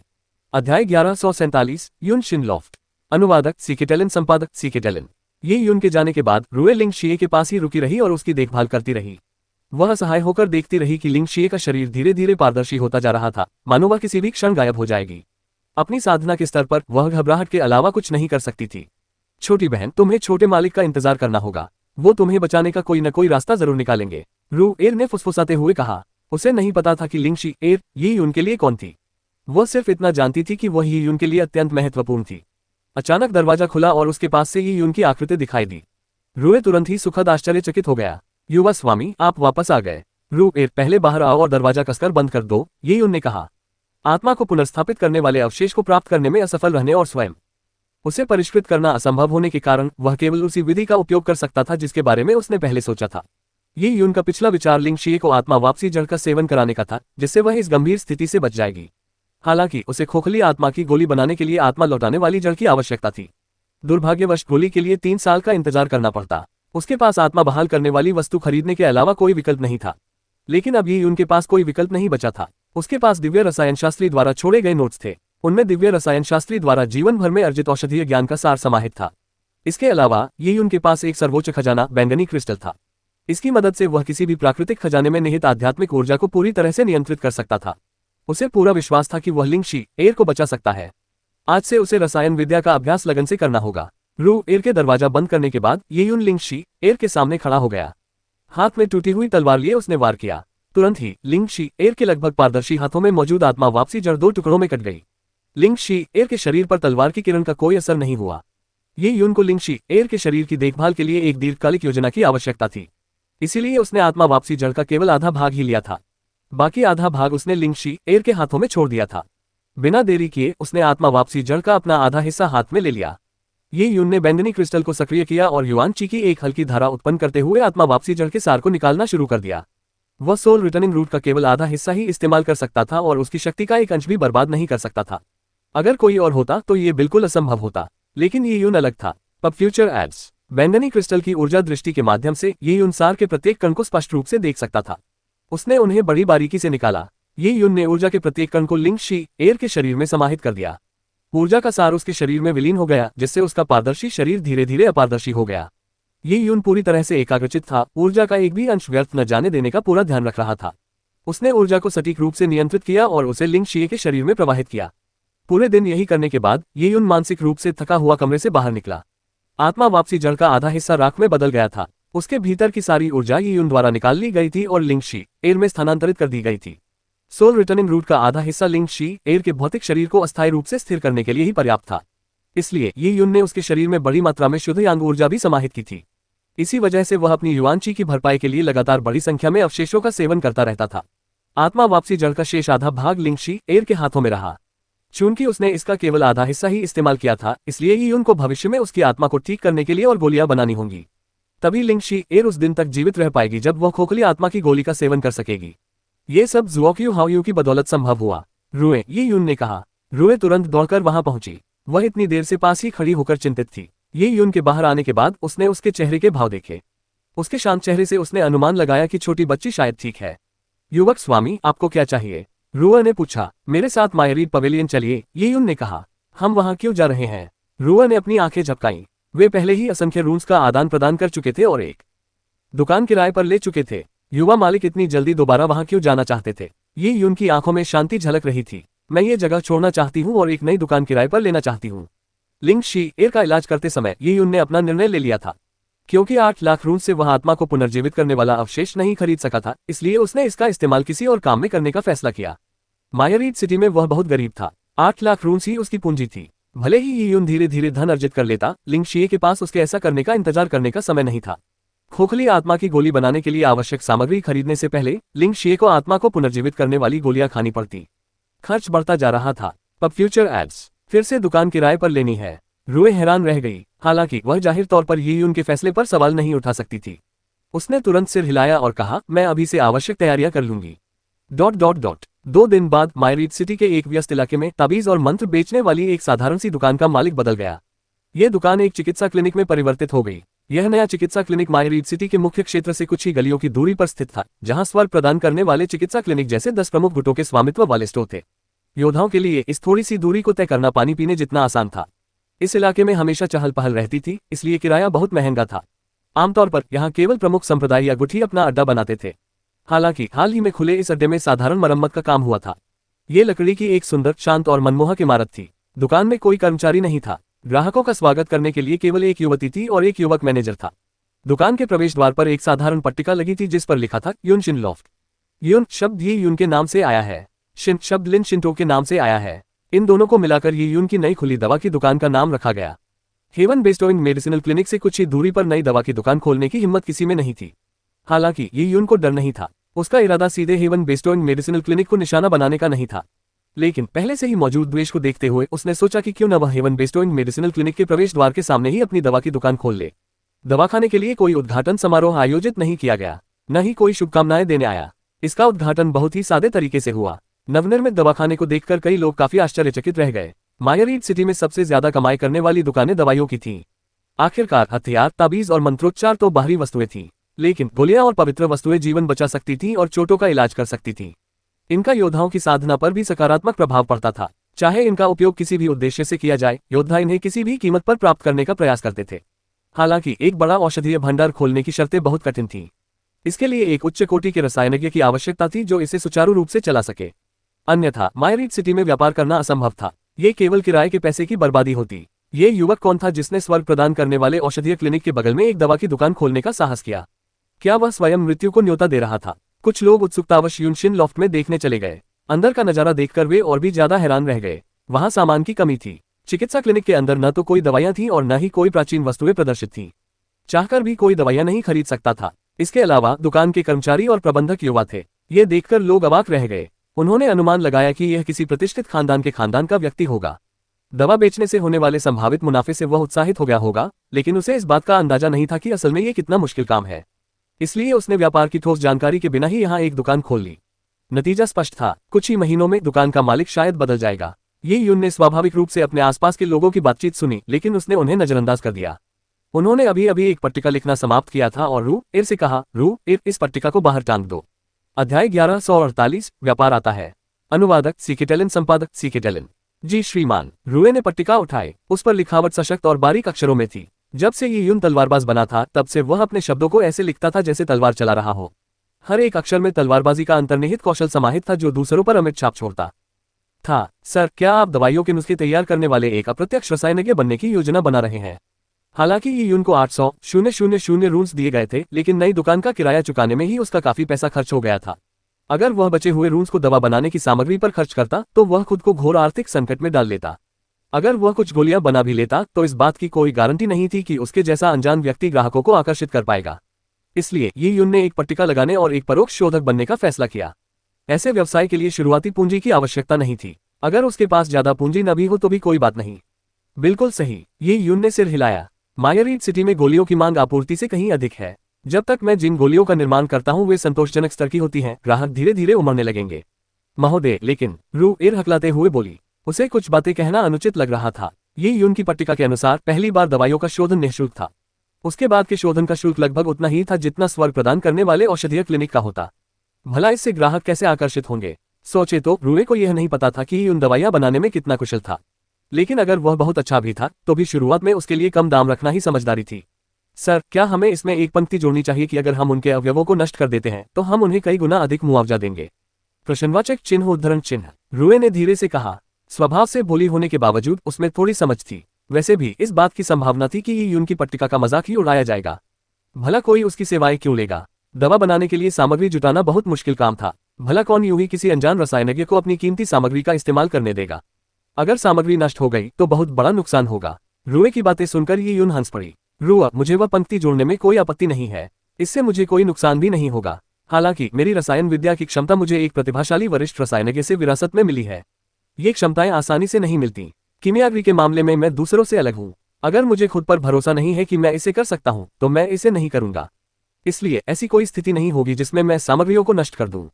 अगर मैं हर बार सफल होता हूं और उच्च गुणवत्ता वाली गोलियां तैयार करता हूं तो जो लोग मुझ पर विश्वास करने को तैयार हैं उन्हें भरपूर इनाम मिलेगा। जो लोग मुझ पर विश्वास नहीं करते वे किसी और दुकान पर जा सकते हैं।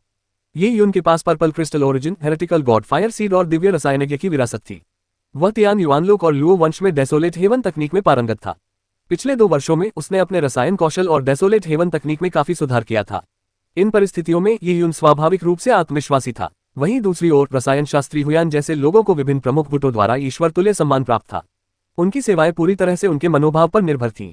यदि वे कोई कार्य ग्रहण भी कर लेते थे तो सफलता की कोई गारंटी नहीं थी और न ही उन्हें विफलता के लिए भुगतान करना पड़ता था। लेकिन ये यून के लिए अगर उसे कीमतें कम करनी पड़े और सामग्री का खर्च भी निकालना पड़े तो इसका क्या फायदा? इससे बेहतर तो वह गोलियां मुफ्त में ही दे देता। युद्धकला के मार्ग पर चलते हुए पुरस्कार पाने के लिए कीमत चुकानी पड़ती है। ये सबके लिए एक जैसा ही था। रू एर ने कमजोर स्वर में सिर हिलाया और पट्टिका को बाहर टांग दिया। Pub future ads. इसे टांगते ही स्वाभाविक रूप से इसने बहुत ध्यान आकर्षित किया। इसे देखकर लोग कुछ हद तक अचंभित रह गए। पहली बार तो यह मुफ्त है। बाद में जो भी व्यक्ति रिफाइंड गोलियां लेना चाहेगा उसे 3 प्रमुख चिकित्सा क्लिनिकों के बराबर कीमत चुकानी होगी। सामग्री ग्राहक द्वारा प्रदान की जाती है, लेकिन शोधन प्रक्रिया के दौरान नष्ट हो जाने पर कोई मुआवजा नहीं दिया जाएगा। पट्टिका पर लिखी शर्तें देखकर कई लोग अवाक रह गए। अगर यह पट्टिका किसी दिव्य औषधि क्लिनिक द्वारा लगाई गई होती तो कोई इस पर सवाल उठाने की हिम्मत नहीं करता। दरअसल दिव्य औषधि क्लिनिक जैसे बड़े स्टोरों में ऐसी शर्तें होती थीं और ग्राहकों को उन्हें स्वीकार करना पड़ता था। अगर उपचार विफल हो जाता तो उन्हें इसे दुर्भाग्य मानकर आगे बढ़ जाना पड़ता था। हालांकि यून शिनलॉफ्ट द्वारा ऐसी शर्तें लगाना केवल एक मजाक जैसा प्रतीत हुआ। एक भी व्यक्ति यून की सेवाएं लेने के लिए दुकान में नहीं आया। भला भला इतनी मेहनत से इकट्ठा की गई सामग्री को जोखिम में क्यों डालता? अगर वे ऐसा करते तो शायद वे मायरीड सिटी में हंसी का पात्र बन जाते। ये यून को लोगों की प्रतिक्रियाओं की परवाह नहीं थी। उसने दिव्य रसायन शास्त्री के नोट्स निकाले और उनका अध्ययन जारी रखा। उन्हें कोई जल्दबाजी नहीं थी। अगर कोई उनकी सेवाएं नहीं लेता तो वे रसायन शास्त्र और निर्जन स्वर तकनीक पर शोध जारी रख सकते थे। सीखना एक अंतहीन प्रक्रिया थी। ये सब ये उनके मार्शल आर्ट के मार्ग को प्रशस्त करने में सहायक था। रूआ, बाहर खड़े उन लोगों को देखो जो हमारा मजाक उड़ा रहे हैं। उनके चेहरों को याद रखना। उद्धरण चिन्ह। अरे क्यों? रू अचंभित रह गया। कुछ खास नहीं, उन्हें मुझ पर शक करने में कोई बुराई नहीं है, लेकिन उनकी हंसी मजाक सुनना मुझे परेशान करता है। जब वो दिन आएगा जब उन्हें मेरी सेवाओं की जरूरत पड़ेगी तो मैं उनसे दुगुना शुल्क लूंगा। मैं पुरानी बातों को याद रखने वाला इंसान हूँ, ये यून ने सुस्त स्वर में कहा। रूए ने बस सिर हिलाया। ये यून के लहजे से लग रहा था कि वह काफी आत्मविश्वासी है और उसे पूरा यकीन था कि भविष्य में ये लोग उसकी सेवाएं जरूर लेंगे। हालांकि फिलहाल दुकान में बिल्कुल भी कारोबार नहीं था। क्या सच में कोई आएगा? रूए असहाय होकर इंतजार करता रहा, लेकिन पूरी दोपहर एक भी व्यक्ति नहीं आया। अंततः रूए ने सैकड़ों योद्धाओं के चेहरे याद कर लिए। उन सभी ने उस पट्टिका का उपहास किया था। रूए जन्म से ही बहुत बुद्धिमान थी, उसे उन सभी को याद रखना मुश्किल नहीं था। शाम होते ही केंद्रीय व्यावसायिक क्षेत्र में रोशनी की व्यवस्थाएं जगमगा उठी। सड़कें शांत होने के बजाय लोगों से भर गईं। रूए खुली हुई दरवाजे को हैरानी से देखती रही, बेचैनी से आंखें गड़ाए हुए उम्मीद कर रही थी कि कोई दिखाई देगा। जैसे ही वह थकान से हार मानने लगी, रेशमी वस्त्र पहने एक व्यक्ति दुकान में दाखिल हुआ। उसने दुकान का जायजा लिया और मुस्कुराते हुए कहा, तुम्हारा मालिक कहाँ है? मैं उससे दवाइयां बनवाना चाहता हूँ। क्या ये सचमुच कोई ग्राहक था? रूए बेहद खुश थी। अगर इतनी महंगी दुकान में हमेशा कोई कारोबार न होता तो रूए सचमुच चिंता से मर जाती। उसे उम्मीद थी कि यून इस ग्राहक को अपने साथ ले आएगा और अपनी सेवा से नाम कमाएगा। मेरे मालिक ऊपर हैं। महोदय, आप क्या परिष्कृत करवाना चाहेंगे? मैं अपने मालिक को नीचे बुलाता हूँ, रूए ने खुशी से कहा। उसी क्षण ये यून दूसरी मंजिल से नीचे उतर चुका था। दरअसल उसने उस व्यक्ति को अपनी दुकान में प्रवेश करते ही भांप लिया था। ये यून ने बिना किसी हड़बड़ी के अपने हाथ में पकड़े हुए पत्र को बंद किया। उसने मुख्य हॉल में खड़े ग्राहक की ओर देखा और एक एक कदम बढ़ाते हुए सीढ़ियों से नीचे उतर गया। क्या विडंबना है, ये सोचकर कि मेरे यून शिनलॉफ्ट का पहला ग्राहक आप हैं, किमियागर हुयान। हा, क्या आप व्यापार का स्वागत नहीं करते? एक और आदमी की दुकान में प्रवेश करते ही जोरदार हंसी की आवाज गूंजी। वह कोई और नहीं बल्कि ज़ुओक्यू हाओयू था। मुझे आश्चर्य हुआ कि किसने स्वर्ग प्रदान करने वाले औषधीय क्लिनिक के बराबर कीमत रखने की हिम्मत की। बाद में मुझे पता चला कि यह तुम ही थे, छोटे कमीने। क्या ऐसा हो सकता है कि तुम्हारी आत्मा क्षतिग्रस्त हो गई थी, लेकिन समय पर आत्मा को पुनर्जीवित करने वाले अवशेष का सेवन न करने के परिणामस्वरूप तुम्हारी आत्मा का सागर फट गया और तुम गूंगे हो गए? तुमने तो स्वर्ग प्रदान करने वाले औषधीय क्लिनिक के पास ही एक औषधीय क्लिनिक खोल लिया और ऐसी हास्यास्पद पट्टिका भी लिख दी। ज़ुओक्यू हाओयू की आवाज बुलंद और स्पष्ट थी। इसने व्यावसायिक क्षेत्र में आने जाने वाले लोगों का ध्यान अपनी ओर खींचा, जिससे कई लोग मुड़कर देखने लगे। शब्दों की लड़ाई में उलझने का क्या फायदा? मेरी नजर में तो तुम उस झगड़ालू औरत की तरह हो जो बेवजह झगड़ा करती है। जरा सी बात पर नाराज हो जाओ और गालियों की बौछार कर दो। इससे लोगों के मन में तुम्हारे लिए नीची भावना पैदा करने के अलावा और क्या हासिल होता है? ये यून की आवाज में उदासीनता थी। उस समय तक ज़ुओक्यू हाओयू और रसायन शास्त्री हुयान के आने के कारण काफी भीड़ जमा हो चुकी थी। हेवन बेस्टोइन मेडिसिनल क्लिनिक में ये यून और ज़ुओक्यू हाओयू के बीच हुए झगड़े से कई लोग अनभिज्ञ थे। वे इस बात से हैरान थे कि ज़ुओक्यू हाओयू इतना असभ्य व्यवहार क्यों कर रहा था।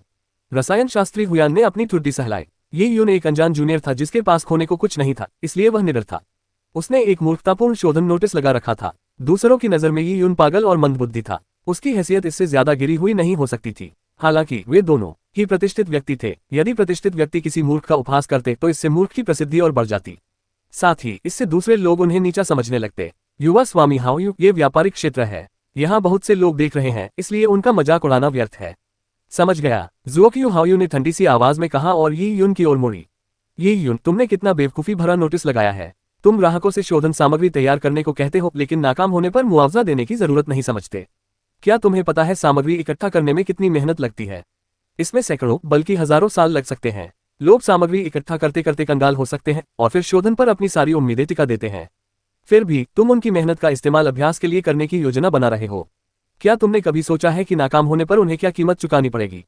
तुम कितने बेशर्म हो। ज़ुओक्यू हाओयू की बातों पर कई लोगों ने सहमति में सिर हिलाया। शक्तिशाली गुटों का सहारा न होने के कारण योद्धाओं के लिए सामग्री जुटाना आसान काम नहीं था। उन्हें कई कठिनाइयों का सामना करना पड़ा। ये यून जानता था कि ज़ुओक्यू हाओयू बुरे इरादों से उसकी दुकान पर आया है। उसने व्यंग्य से कहा, ज़ुओक्यू हाओयू, ये सब बकवास करने के बाद तुम यहाँ क्यों आए हो? क्या तुम पागल हो गए हो? हे। ज़ुओक्यू हाओयू की आंखों में एक शरारती चमक उठी। मैंने जो कहा उससे मेरे यहाँ आने के कारण पर कोई फर्क नहीं पड़ता। चूंकि आपने एक चिकित्सा क्लिनिक खोला है तो मैं आपका समर्थन कैसे न करूं? मेरे पास एक नुस्खा है और मैं चाहती हूं कि आप इसे और बेहतर बनाएं। अगर यह सफल होता है तो मैं आपको दुगुनी कीमत दूंगी। इसके विपरीत और मेरे द्वारा तैयार की गई सामग्री की महंगाई को देखते हुए अगर आप असफल होते हैं तो आपको मुझे दुगुनी कीमत चुकानी होगी। मैं समझ गया। ये यून मुस्कुराया। वह लंबे समय से जानता था कि ज़ुओक्यू हाओयू उसके लिए मुसीबत खड़ी करेगा। वह स्पष्ट रूप से एक बेहद मुश्किल नुस्खा लेकर आया था। इसके अलावा इसमें विशेष रूप से कीमती सामग्री की आवश्यकता थी और इसलिए शायद यह उसे धोखा देने और मुआवजे का भुगतान करते करते उसे दिवालिया करने के लिए बनाया गया था। उन्हें कभी उम्मीद नहीं थी कि उनका पहला ग्राहक इतना कष्टदायी साबित होगा। भला वे ऐसी परिस्थितियों को कैसे स्वीकार कर सकते थे? क्या तुम्हें अभी तक होश नहीं आया? अगर मैं तुम्हारे लिए गोलियां बनाऊं तो सफल होने पर गोलियां तुम्हारी होंगी।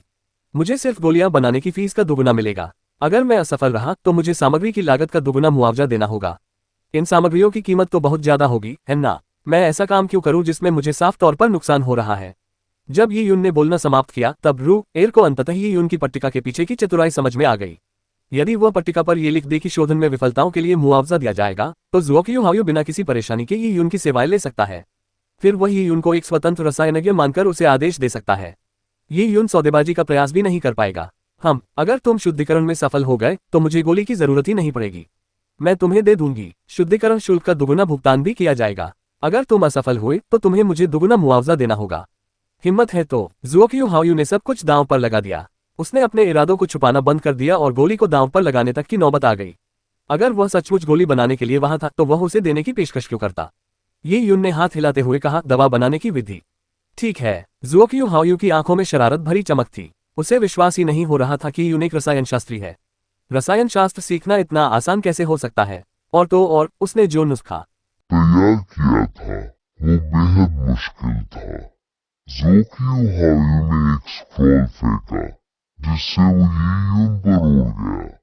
अध्याय 1149 सुप्रीम पैलेस आइस हॉट पिल अनुवादक सीकेटिलन संपादक सीकेटिलन यून ने गोली बनाने की विधि पकड़ी और उस पर लिखी सामग्री को ध्यान से पढ़ा। Ice thorn grass, shattered fissure jade, 9 crow flame plume, 10,000 साल पुराना fog hot flower, thunders wolf spine.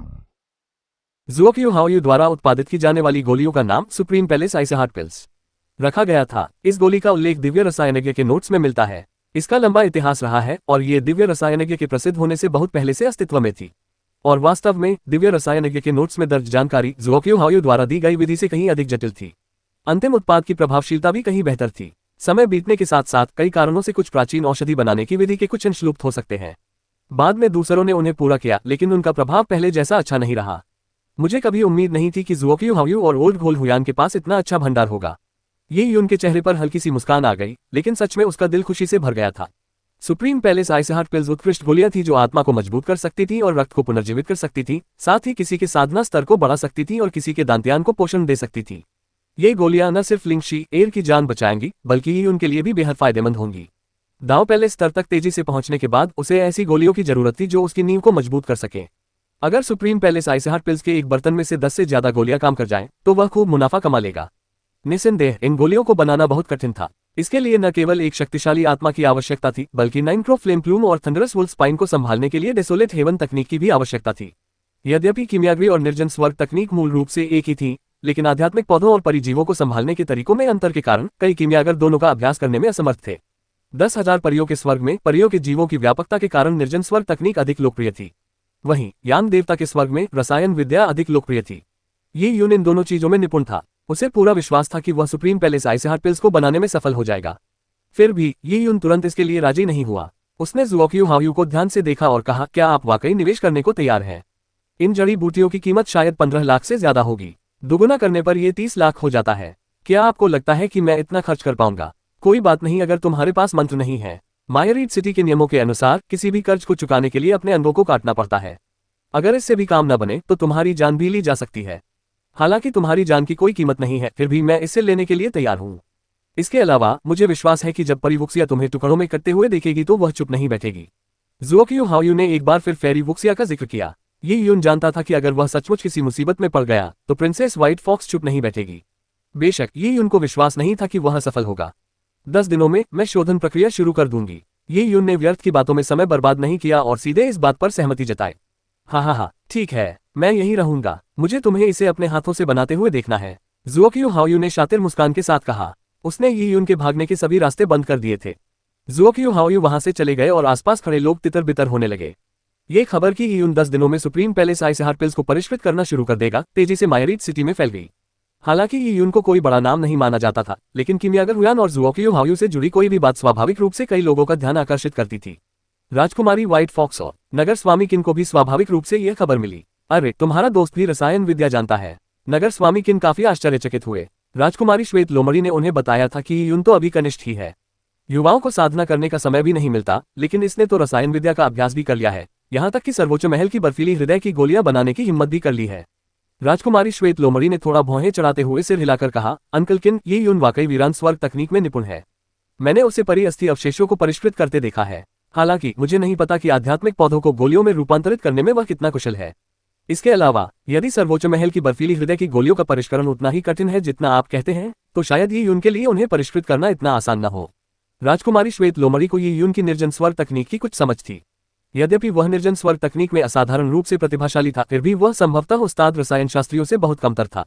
इसके अलावा नगर स्वामीकिन के अनुसार सर्वोच्च महल की बर्फीली हृदय की गोलियां ऐसी थीं जिनमें मेरियट शहर के कई प्रसिद्ध रसायन शास्त्री भी सफलता की गारंटी नहीं दे सकते थे।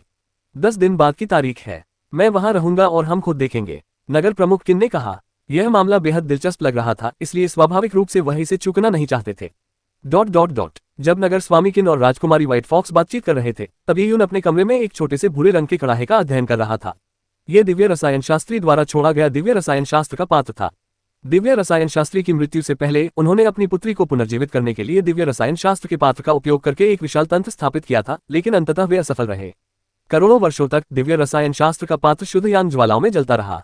जलने के कारण इसका स्वरूप भी थोड़ा बदल गया था। दिव्य रसायन शास्त्र का पात्र अब उस समय की तुलना में कहीं बेहतर स्थिति में था जब इसका उपयोग दिव्य रसायन शास्त्री द्वारा किया जाता था। एकमात्र अफसोस की बात यह थी कि दिव्य रसायन शास्त्र के पात्र की आंतरिक संरचना क्षतिग्रस्त हो गई थी। सूर्य दफन रेत सागर की सांसारिक संरचना में समाहित हो चुकी यह सरणी यून द्वारा टूट गई। परिणाम स्वरूप दिव्य रसायन शास्त्र के कड़ाहे की सरणी सांसारिक संरचना में बिखर गई। ये यून को यह बहुत दुखद लगा, लेकिन फिर भी टूटी हुई संरचना वाला दिव्य कीमियाई कड़ाहा मायरीड सिटी के कीमियागरों द्वारा इस्तेमाल किए जाने वाले किसी भी कड़ाहे से 100 गुना अधिक शक्तिशाली था। इसका मतलब यह था कि यून के सुधार से आधे प्रयास में 2 गुने परिणाम प्राप्त होंगे। मैं इस दिव्य रसायन शास्त्र के पात्र को पूरी तरह से नियंत्रित नहीं कर पा रहा हूं। मैं इसका केवल एक हिस्सा ही उपयोग कर सकता हूं। कितना अफसोस की बात है। अगर मैं भविष्य में इसकी खोई हुई संरचना को ठीक कर सकूं, तो मैं इसे इसकी पुरानी शान में या उससे भी बेहतर स्थिति में वापस ला सकूंगा। ये यून जानता था कि दिव्य रसायनज्ञ ने इस व्यवस्था को किसी उत्तराधिकारी को सौंपने के इरादे के बिना स्थापित किया था। हालांकि संयोगवश उसे दिव्य रसायनज्ञ का पदभार प्राप्त हो गया। इस घटना के बाद वह दिव्य रसायनज्ञ द्वारा छोड़ी गई हर चीज को और भी अधिक चमकीला बनाना चाहता था। जब चमकीले मोती धूल से ढके होते थे तो हमेशा दुख होता था। ये यून ने अपनी उंगली को धीरे से थपथपाया और एक जड़ी बूटी प्रकाश की धारा में परिवर्तित होकर दिव्य रसायन शास्त्र के पात्र में जा गिरी। जल्द ही वह लिप्टों से गिर गई और औषधीय द्रव में बदल गई। शुरुआत से अंत तक दिव्य रसायन शास्त्र के बर्तन से कोई प्रकाश नहीं निकला। देखने में तो यह एक साधारण बर्तन ही लग रहा था। इसका कारण यह था कि कोरेरे में दरार आ गई थी, जिससे डिवाइन अल्केमी कड़ाही की चमक फीकी पड़ गई थी। यहाँ तक कि एक डिवाइन लॉर्ड अल्केमिस्ट के लिए भी कड़ाही की खासियत बताना शायद मुश्किल होता। इससे ये यून को कुछ परेशानी से राहत मिली। ये यून को 10 दिनों के भीतर दिव्य रसायन शास्त्र के बर्तन पर अपना नियंत्रण निखारना था, ताकि वह सर्वोत्तम कार्य परिस्थितियों में काम कर सके। सर्वोच्च महल की बर्फीली हृदय की गोलियों की विधि, चाहे पुरानी हो या नई, ये यून को पूरी तरह से याद थी। 10 दिनों में सब कुछ सुलझ जाएगा। यदि वह सुप्रीम पैलेस आइसहार्ट पिल्स को सफलतापूर्वक परिष्कृत कर लेता है, तो वह मायरीड सिटी में अपनी जगह बना पाएगा और बड़ी मात्रा में संसाधन अर्जित कर पाएगा। जिए, मैं तुम्हें ज्यादा से ज्यादा 3 साल में जरूर जगह दूंगा, ये यून ने मन ही मन कहा। उस समय लिंगशी एर ये यून के बिस्तर पर लेटी हुई थी। उसका शरीर पारदर्शी था और उसने हाथ में आत्मा वापसी जड़ पकड़ रखी थी। नाचते हुए विधर्मी देवता अग्नि बीज ने उसके छोटे से चेहरे को हल्की रोशनी से जगमगा दिया था। उसका चेहरा शांत लग रहा था, मानो वह गहरी नींद में सो रही हो। अध्याय 1150 शरीर शुद्धिकरण गोली। अनुवादक सीकेटेलिन, संपादक सीकेटेलिन। मायरीड सिटी के सबसे बड़े चिकित्सा क्लिनिक के रूप में हेवन बेस्टोइंग मेडिसिनल क्लिनिक में ग्राहकों की कोई कमी नहीं थी। रसायन शास्त्री Huyan Kang heaven bestowing medicinal clinic के प्रमुख लोगों में से एक थे, इसलिए स्वाभाविक रूप से उनकी बहुत मांग थी। प्रतिदिन अनेक लोग औषधि निर्माण में उनकी प्रतिभा का लाभ उठाने आते थे। रसायन शास्त्री हुयान औषधि बनाने के मामले में बहुत ही चुनिंदा थे। अगर कीमत बहुत कम होती तो वे स्वाभाविक रूप से उसे बनाने की जहमत ही नहीं उठाते। उन्होंने ऐसी दवा को परिष्कृत करने से इनकार कर दिया जिसे बनाना आसान था, यह उनके समय की बर्बादी थी। उन्होंने ऐसी दवाइयों को परिष्कृत करने से भी इनकार कर दिया जो बहुत कठिन थी। हालांकि उन्हें खोई हुई सामग्री की भरपाई करने की आवश्यकता नहीं थी, फिर भी विफलता उनकी प्रतिष्ठा को प्रभावित कर सकती थी। रसायन शास्त्री हुयान के लिए समय ही धन था। जब तक वह व्यापार करने के लिए तत्पर रहता, असंख्य रून्स उसके पास आते रहते। इसलिए अब उसे असंख्य रून्स कमाने की कोई खास प्रेरणा नहीं थी। इसके अलावा जैसे जैसे हुयान कांग की उम्र बढ़ती गई, उनकी उद्यमशीलता का भाव कम होता गया। चूंकि वे उस उम्र में पहुंच चुके थे, इसलिए वे कोई नई उपलब्धि हासिल करने में असमर्थ थे। चाहे वे कितनी भी मेहनत करते, उसका कोई लाभ नहीं होता। बेहतर यही था कि वे जीवन का आनंद ले। रसायन शास्त्री हुयान ने अपने युवावस्था में यौवन बनाए रखने वाली गोलियों का सेवन किया था, जिससे वह दिखने में 20 वर्ष का लगता था। हालांकि उसके शरीर में ऊर्जा का स्तर पहले से ही घट रहा था। हुयान कांग को शहरी विकास बिल्कुल पसंद नहीं था। अपनी उम्र बढ़ाने के लिए गोलियां लेने के अलावा वह शयन कक्ष में तांत्रिक विद्याओं का अभ्यास भी करता था। युवा लड़कियों की आदिम ऊर्जा प्राप्त करके वह अपने धीरे धीरे मन पड़ते जीवन के अग्नि को किसी तरह प्रज्वलित कर पाता था। दरअसल हुयान कांग सौंदर्य और कामुकता के प्रति अत्यधिक आसक्त था। वह अक्सर ऐसी औषधियां बनाता था जिनसे उसकी यौन क्षमता बढ़ जाती थी। कई बार तो सुंदर महिला योद्धाएं भी उससे औषधियां बनवाने का अनुरोध करती थीं और वह इस अवसर का लाभ उठाकर उन्हें धमकी देता था कि अगर वह ऐसा नहीं करेगा तो उन्हें उनकी दवाएं नहीं मिलेंगी। उसकी कार्यशैली कुख्यात थी, लेकिन हुयान कांग को उस बदनामी की कोई परवाह नहीं थी। ठीक उसी दिन स्वर्ग प्रदान करने वाले औषधीय क्लिनिक में वह गोलियों का एक बर्तन तैयार करने में असफल रहा था। उसने जो सामग्री नष्ट की उसका मूल्य हजारों रुनों के बराबर था, लेकिन हुयान कांग को सामग्री के नुकसान की परवाह नहीं थी। उसे बस इतना एहसास था कि उम्र बढ़ने के साथ साथ उसकी आत्मा अपर्याप्त होती जा रही है। अगर ये दसियों हजार साल पहले की बात होती तो वह आसानी से गोलियों का वह बर्तन तैयार करने में सफल हो जाता। अफसोस जताते हुए हुयान कांग को 5 दिन पहले युन शिन लॉफ्ट की ही युन के साथ लगी शर्त याद आ गई। उसने थोड़ा माथा सिकोड़ा। उस बदमाश को इतना आत्मविश्वास कहां से मिला? ये युन की शोधन प्रक्रिया सार्वजनिक की जाएगी। ज़ुओक्यू हाओयू ने तो प्रक्रिया का निरीक्षण करने के लिए कई रसायन शास्त्रियों को भी आमंत्रित किया था। इसमें कोई हेराफेरी नहीं हो सकती थी। यह असंभव था कि युन के पास सचमुच स्वयं सर्वोच्च महल की बर्फीली हृदय की गोलियां बनाने की क्षमता हो, है ना? हुयान कांग का मानना था कि युन को रसायन विद्या का थोड़ा बहुत ज्ञान था। ये युन की इस असाधारण प्रतिभा के साथ साथ इस ज्ञान ने हुयान कांग को बेहद ईर्ष्यालु बना दिया। जैसे जैसे उसकी उम्र कम होती गई, ये युन, जिसके सामने अनंत संभावनाएं थीं, अपनी युवावस्था में ही बना रहा। भला वह इसे कैसे स्वीकार कर सकता था? मुझे उस बदमाश के लिए विद्रोह करना हर हाल में असंभव बनाना होगा। जब वह इस बारे में सोच रहा था तभी हुयान कांग ने अचानक एक घोषणा सुनी। मास्टर हुयान, जेडवेव संप्रदाय के संप्रदाय प्रमुख डोंग आपसे मिलना चाहते हैं। जेडवेव संप्रदाय का संप्रदाय प्रमुख। पब फ्यूचर एड्स। हुयान कांग ने अपनी ठुड्डी पर हाथ फेरा। उस व्यक्ति ने कई बार उससे मदद मांगी थी। हर बार उसने उसकी विनती पर ध्यान नहीं दिया। संप्रदाय के गुरु जिस गोली को तैयार करवाना चाहते थे उसमें 4 से 5 दिन लगते थे। इसके लिए आत्मा की बहुत शक्ति की भी आवश्यकता होती थी। हुयान कांग की आत्मा कमजोर हो रही थी, इसलिए वह इतनी मेहनत करने को तैयार नहीं था। इसके अलावा जेडवेव संप्रदाय के गुरु द्वारा दी गई कीमत में भी उसकी कोई खास दिलचस्पी नहीं थी। अगर कोई और दिन होता तो वह उसे वापस भेज देता, लेकिन आज वह चिड़चिड़ा रहा था। कुछ सोचने के बाद उसने मैनेजर से कहा, उसे अंदर आने दो। जेडवेव संप्रदाय मिरियड डिवाइन टेरिटरी में स्थित एक छोटा सा संप्रदाय था। ये क्लैरिटी पूल स्वॉर्ड संप्रदाय से भी कहीं अधिक निम्न स्तर का था। कई साल पहले जेडवेव संप्रदाय के गुरु ने भारी कीमत चुकाकर अपनी साधना का स्तर अर्थ स्तरीय सर्वोच्चता तक पहुंचाया था। उन्हें सबसे कमजोर अर्थ स्तरीय सर्वोच्चता प्राप्त व्यक्ति कहा जा सकता है। ऐसी परिस्थितियों में उनके लिए इस महंगी साधना राशि को वहन करना बहुत मुश्किल था। मास्टर हुयान, आपने मुझे जिस आकाश प्रकट घास को तैयार करने का निर्देश दिया था उसे प्राप्त करने के लिए मैंने बहुत प्रयास किए। क्या आप हमारे मूल समझौते के अनुसार शरीर शुद्धिकरण गोली को परिष्कृत कर सकते हैं? मैं आपका अत्यंत आभारी रहूंगा। संप्रदाय के गुरु ने ये कहते हुए हुयान कांग को गहरा प्रणाम किया। आकाश प्रकट करने वाली घास, तुमने सच में इसे ढूंढ लिया? हुयान कांग बेहद हैरान था। 1 साल पहले जब आखिरी बार संप्रदाय के गुरु उसके पास आए थे तब उसने संप्रदाय के गुरु डोन को बताया था कि उसे आकाश प्रकट करने वाली घास की जरूरत है। ये सामग्री वास्तव में महंगी नहीं थी, क्योंकि यह कभी कभार ही औषधीय नुस्खों में दिखाई देती थी, लेकिन यह अत्यंत दुर्लभ थी। यहाँ तक कि मायरीड सिटी में भी, जो हर चीज उपलब्ध होने का दावा करती थी, इसे ढूंढना मुश्किल था। हुयान कांग ने बड़ी बेपरवाही से संप्रदाय के गुरु को इसे खोजने का काम सौंप दिया था ताकि उससे छुटकारा मिल सके। लेकिन अब वह स्वयं उस वस्तु के साथ मौजूद था। लेकिन अब हुयान कांग अनुरोधित गोली को परिष्कृत करने की इच्छा नहीं रखता था, इसलिए आकाश को प्रकट करने वाली घास उसे प्रभावित करने में विफल रही। आपकी बेटी कहाँ है? वह आपके साथ यहाँ क्यों नहीं है? हुयान कांग ने अचानक पूछा। जैसे ही जेडवेव संप्रदाय के संप्रदाय प्रमुख ने हुयान कांग को अपनी बेटी का जिक्र करते सुना, उनका चेहरा सख्त हो गया। उनकी बेटी डोंग शियाओयू असाधारण प्रतिभा की धनी थी। वर्षों पहले मायरीड सिटी में स्वर्ग की धन्य पुत्रियों की सुंदरता और प्रतिभा की रैंकिंग हुई थी। रैंकिंग में शीर्ष पर स्पष्ट रूप से परी यूकिन थी। डोंग शियाओयू ने भी रैंकिंग में जगह बनाई। हालांकि उनका स्थान 19वां था, फिर भी एक छोटे संप्रदाय की महिला के लिए ये काफी प्रभावशाली था। संप्रदाय प्रमुख डोंग अपनी बेटी को जेडवेव संप्रदाय की आशा मानते थे, लेकिन 2 साल पहले प्रायोगिक प्रशिक्षण यात्रा से लौटने के बाद उनकी बेटी के साथ कुछ अजीब घटना घटी। चाहे वह कितना भी समय साधना में लगाती, उसकी साधना का स्तर रत्ती भर भी नहीं बढ़ा। इससे संप्रदाय प्रमुख डोंग चिंतित हो गए। वे अपनी इकलौती प्रिय पुत्री पर निर्भर थे कि वह भविष्य में जेडवेव संप्रदाय को नई ऊंचाइयों पर ले जाए। यह उसकी साधना के विकास का स्वर्णिम समय था, इसलिए हर साल की देरी उनके दिल को पीड़ा पहुंचा रही थी। वह अपनी बेटी को हर जगह चिकित्सीय सलाह के लिए ले गया। एक प्रसिद्ध चिकित्सक ने अनुमान लगाया कि उसकी दंत्यान में एक छोटी सी खामी है। यदि वह शरीर शुद्धिकरण की गोली ले ले तो यह उसके शरीर को शुद्ध कर सकती है और उसकी सभी समस्याओं का समाधान कर सकती है। शरीर शुद्धिकरण की गोली को परिष्कृत करना अत्यंत महंगा था। जेडवेव संप्रदाय के संप्रदाय प्रमुख ने सामग्री जुटाने के लिए अपनी सारी बचत खर्च कर दी, लेकिन परिष्करण शुल्क इतना अधिक था कि वे इसे वहन नहीं कर सकते थे। हुयान कांग से मिलने से पहले उसे मायरीड सिटी में कई बार तिरस्कृत किया गया था। हुयान कांग की कीमत ही एकमात्र ऐसी चीज थी जिसे वह मुश्किल से वहन कर सकता था, और वह थी आकाश को प्रकट करने वाली घास। हालांकि उसने कभी कल्पना भी नहीं की थी कि हुयान कांग 1 साल बाद ही आकाश प्रकट घास में रुचि खो देगा। उसने लापरवाही से आकाश प्रकट घास को एक जेड बॉक्स में फेंक दिया और फिर पूछा, आपकी बेटी का नाम डोन शियाओयू है ना? शरीर शुद्धिकरण की गोली उसी के लिए है, तो आप उसे साथ क्यों नहीं लाए? हुयान कांग ने अपनी ठुड्डी पर हाथ फेरा। तभी संप्रदाय प्रमुख डोन को अचानक कुछ गड़बड़ का एहसास हुआ। उन्होंने हुयान कांग की प्रतिष्ठा के बारे में सुना था और इसी वजह से वे अपनी बेटी को कभी अपने साथ नहीं लाते थे। मास्टर हुयान, मेरी बेटी का शरीर कमजोर है, इसलिए उसके लिए यात्रा करना मुश्किल है। इसीलिए मैं अपनी बेटी को बचाने के लिए शरीर शुद्धिकरण की गोली बनाने हेतु रसायन शास्त्रियों की तलाश कर रहा हूँ। संप्रदाय प्रमुख डोन ने गंभीरता से कहा। हुयान कांग हंसते हुए बोला, उसका शरीर कमजोर है और इसलिए उसके लिए यात्रा करना मुश्किल है। फिर भी मैंने तो बस यही सुना है कि उसकी साधना का स्तर स्थिर हो गया है। किसी भी तरह की साधना से उसकी युवांची नहीं बढ़ रही है, लेकिन बाकी किसी भी पहलू में उस पर कोई असर नहीं पड़ा है। तो फिर वह यात्रा क्यों नहीं कर सकती? Pub future ads. चूंकि मुझे गोली को और बेहतर बनाने की जरूरत है, तो क्या ये बेईमानी नहीं लगती कि जिसे इसकी सबसे ज्यादा जरूरत है वह सामने नहीं आ रही? उसे यहाँ लाओ, मैं उसके शरीर की जांच करूंगा और उसकी नाड़ी देखूंगा, तभी मैं उसे सही दवा दे पाऊंगा। हुयान कांग की यह बात सुनकर सेक्ट मास्टर डोन का चेहरा बदल गया।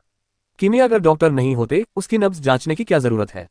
ओह, क्या तुम मुझसे सवाल कर रहे हो? हुयान कांग ने भौहें चढ़ाईं। पिछली असफलता के बाद उसका मूड पहले से ही खराब था। वह डोन शियाओयू से मिलना चाहता था और अगर हो सके तो उसकी दवा की जरूरत का फायदा उठाकर उसके साथ शारीरिक संबंध बनाना चाहता था। फिर वह उसे कुछ गोलियां देकर उसके साथ शारीरिक संबंध बना सकता था ताकि उसकी आत्मा की शक्ति का क्षय धीमा हो सके। उन्हें इस बात की बिल्कुल भी उम्मीद नहीं थी कि उनके सामने बैठा बूढ़ा व्यक्ति इतना हठी होगा। इससे उनका मूड और भी खराब हो गया। तुम चाहते हो कि मैं एक घटिया जड़ी बूटी से शरीर शुद्ध करने वाली गोली बनाऊं?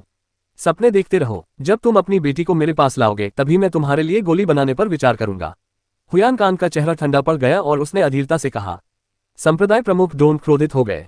सबसे पहले तो हुयान कांग ही आकाश को प्रकट करने वाली घास चाहता था, लेकिन अब वह कह रहा है कि उसे यह नहीं चाहिए। पिछले 1 साल में उसने 7 दिव्य क्षेत्रों में आकाश प्रकट घास की खोज की थी। उसने अपनी सारी बची हुई बचत इस पर खर्च कर दी थी और फिर भी उसे उधार लेना पड़ा था। लेकिन अब हुयान कांग ने इतनी आसानी से अपना वादा तोड़ दिया। इससे उसकी आकाश प्रकट घास बेकार हो गई, क्योंकि हालांकि ये दुर्लभ थी, इसका कोई खास उपयोग नहीं था। लगभग किसी भी रसायनज्ञ को इसकी आवश्यकता नहीं थी। इतना ही नहीं, हुयान कांग उससे उम्र में बड़ा था, फिर भी उसकी नजर उसकी जवान बेटी पर थी। एक पिता के रूप में उसके सामने इस तरह बेपरवाही से बात करना तो दादागिरी की हद पार करना था। सेक्ट मास्टर डोन क्रोधित हो गए, लेकिन हुयान कांग ने उनकी ओर देखकर व्यंग्य से कहा, क्यों? क्या तुम मुझ पर हमला करने की सोच रहे हो? तुम तो बस एक ऐसे व्यक्ति हो जिसने जड़ी बूटियों के सहारे जबरदस्ती अर्थस्तरीय सर्वोच्चता प्राप्त कर ली है, और वह भी एक छोटे से संप्रदाय के समर्थन से। तुम्हारा संप्रदाय न तो मिरियड सिटी में है और न ही मिरियड सिटी के नियमों द्वारा संरक्षित है। सावधान रहो, कहीं तुम्हारा सफाया न हो जाए। हुयान कांग अपने रुतबे से उत्साहित था। संप्रदाय प्रमुख डोन के होंठ कांपने लगे और उनका चेहरा पीला पड़ गया। हालांकि वे कुछ नहीं कर सके। उनका जेडवेव संप्रदाय हेवन बेस्टोइंग मेडिसिनल क्लिनिक के सामने टिक नहीं सका। संप्रदाय प्रमुख डोन ने अपनी मुट्ठियां भींचते हुए कुछ गहरी सांसें ली और फिर धीरे धीरे उन्हें ढीला छोड़ दिया। हालात इस हद तक बिगड़ जाने पर वह केवल अपनी कमजोरी के कारण ही उत्पीड़न सहन कर पा रहा था। सेक्ट मास्टर डोन मुड़े और चले गए। हुयान कांग ने ठंडी सांस ली और जानबूझकर अपने बगल में खड़े प्रबंधक से ऊंची आवाज में कहा, अन्य औषधीय क्लिनिकों को बता देना कि जो कोई भी उसके लिए दवाइयां तैयार करेगा, वह जानबूझकर मेरे विरुद्ध जा रहा है। हुयान कांग। ये शब्द संप्रदाय प्रमुख डोन के लिए थे, जिनके कदम क्षण भर के लिए रुक गए। फिर भी वे स्वर्ग प्रदान करने वाले औषधीय क्लिनिक के दरवाजे से बाहर निकल गए। डोन संप्रदाय प्रमुख के आत्मसमर्पण न करने पर हुयान कांग ने भौहें चढ़ाईं।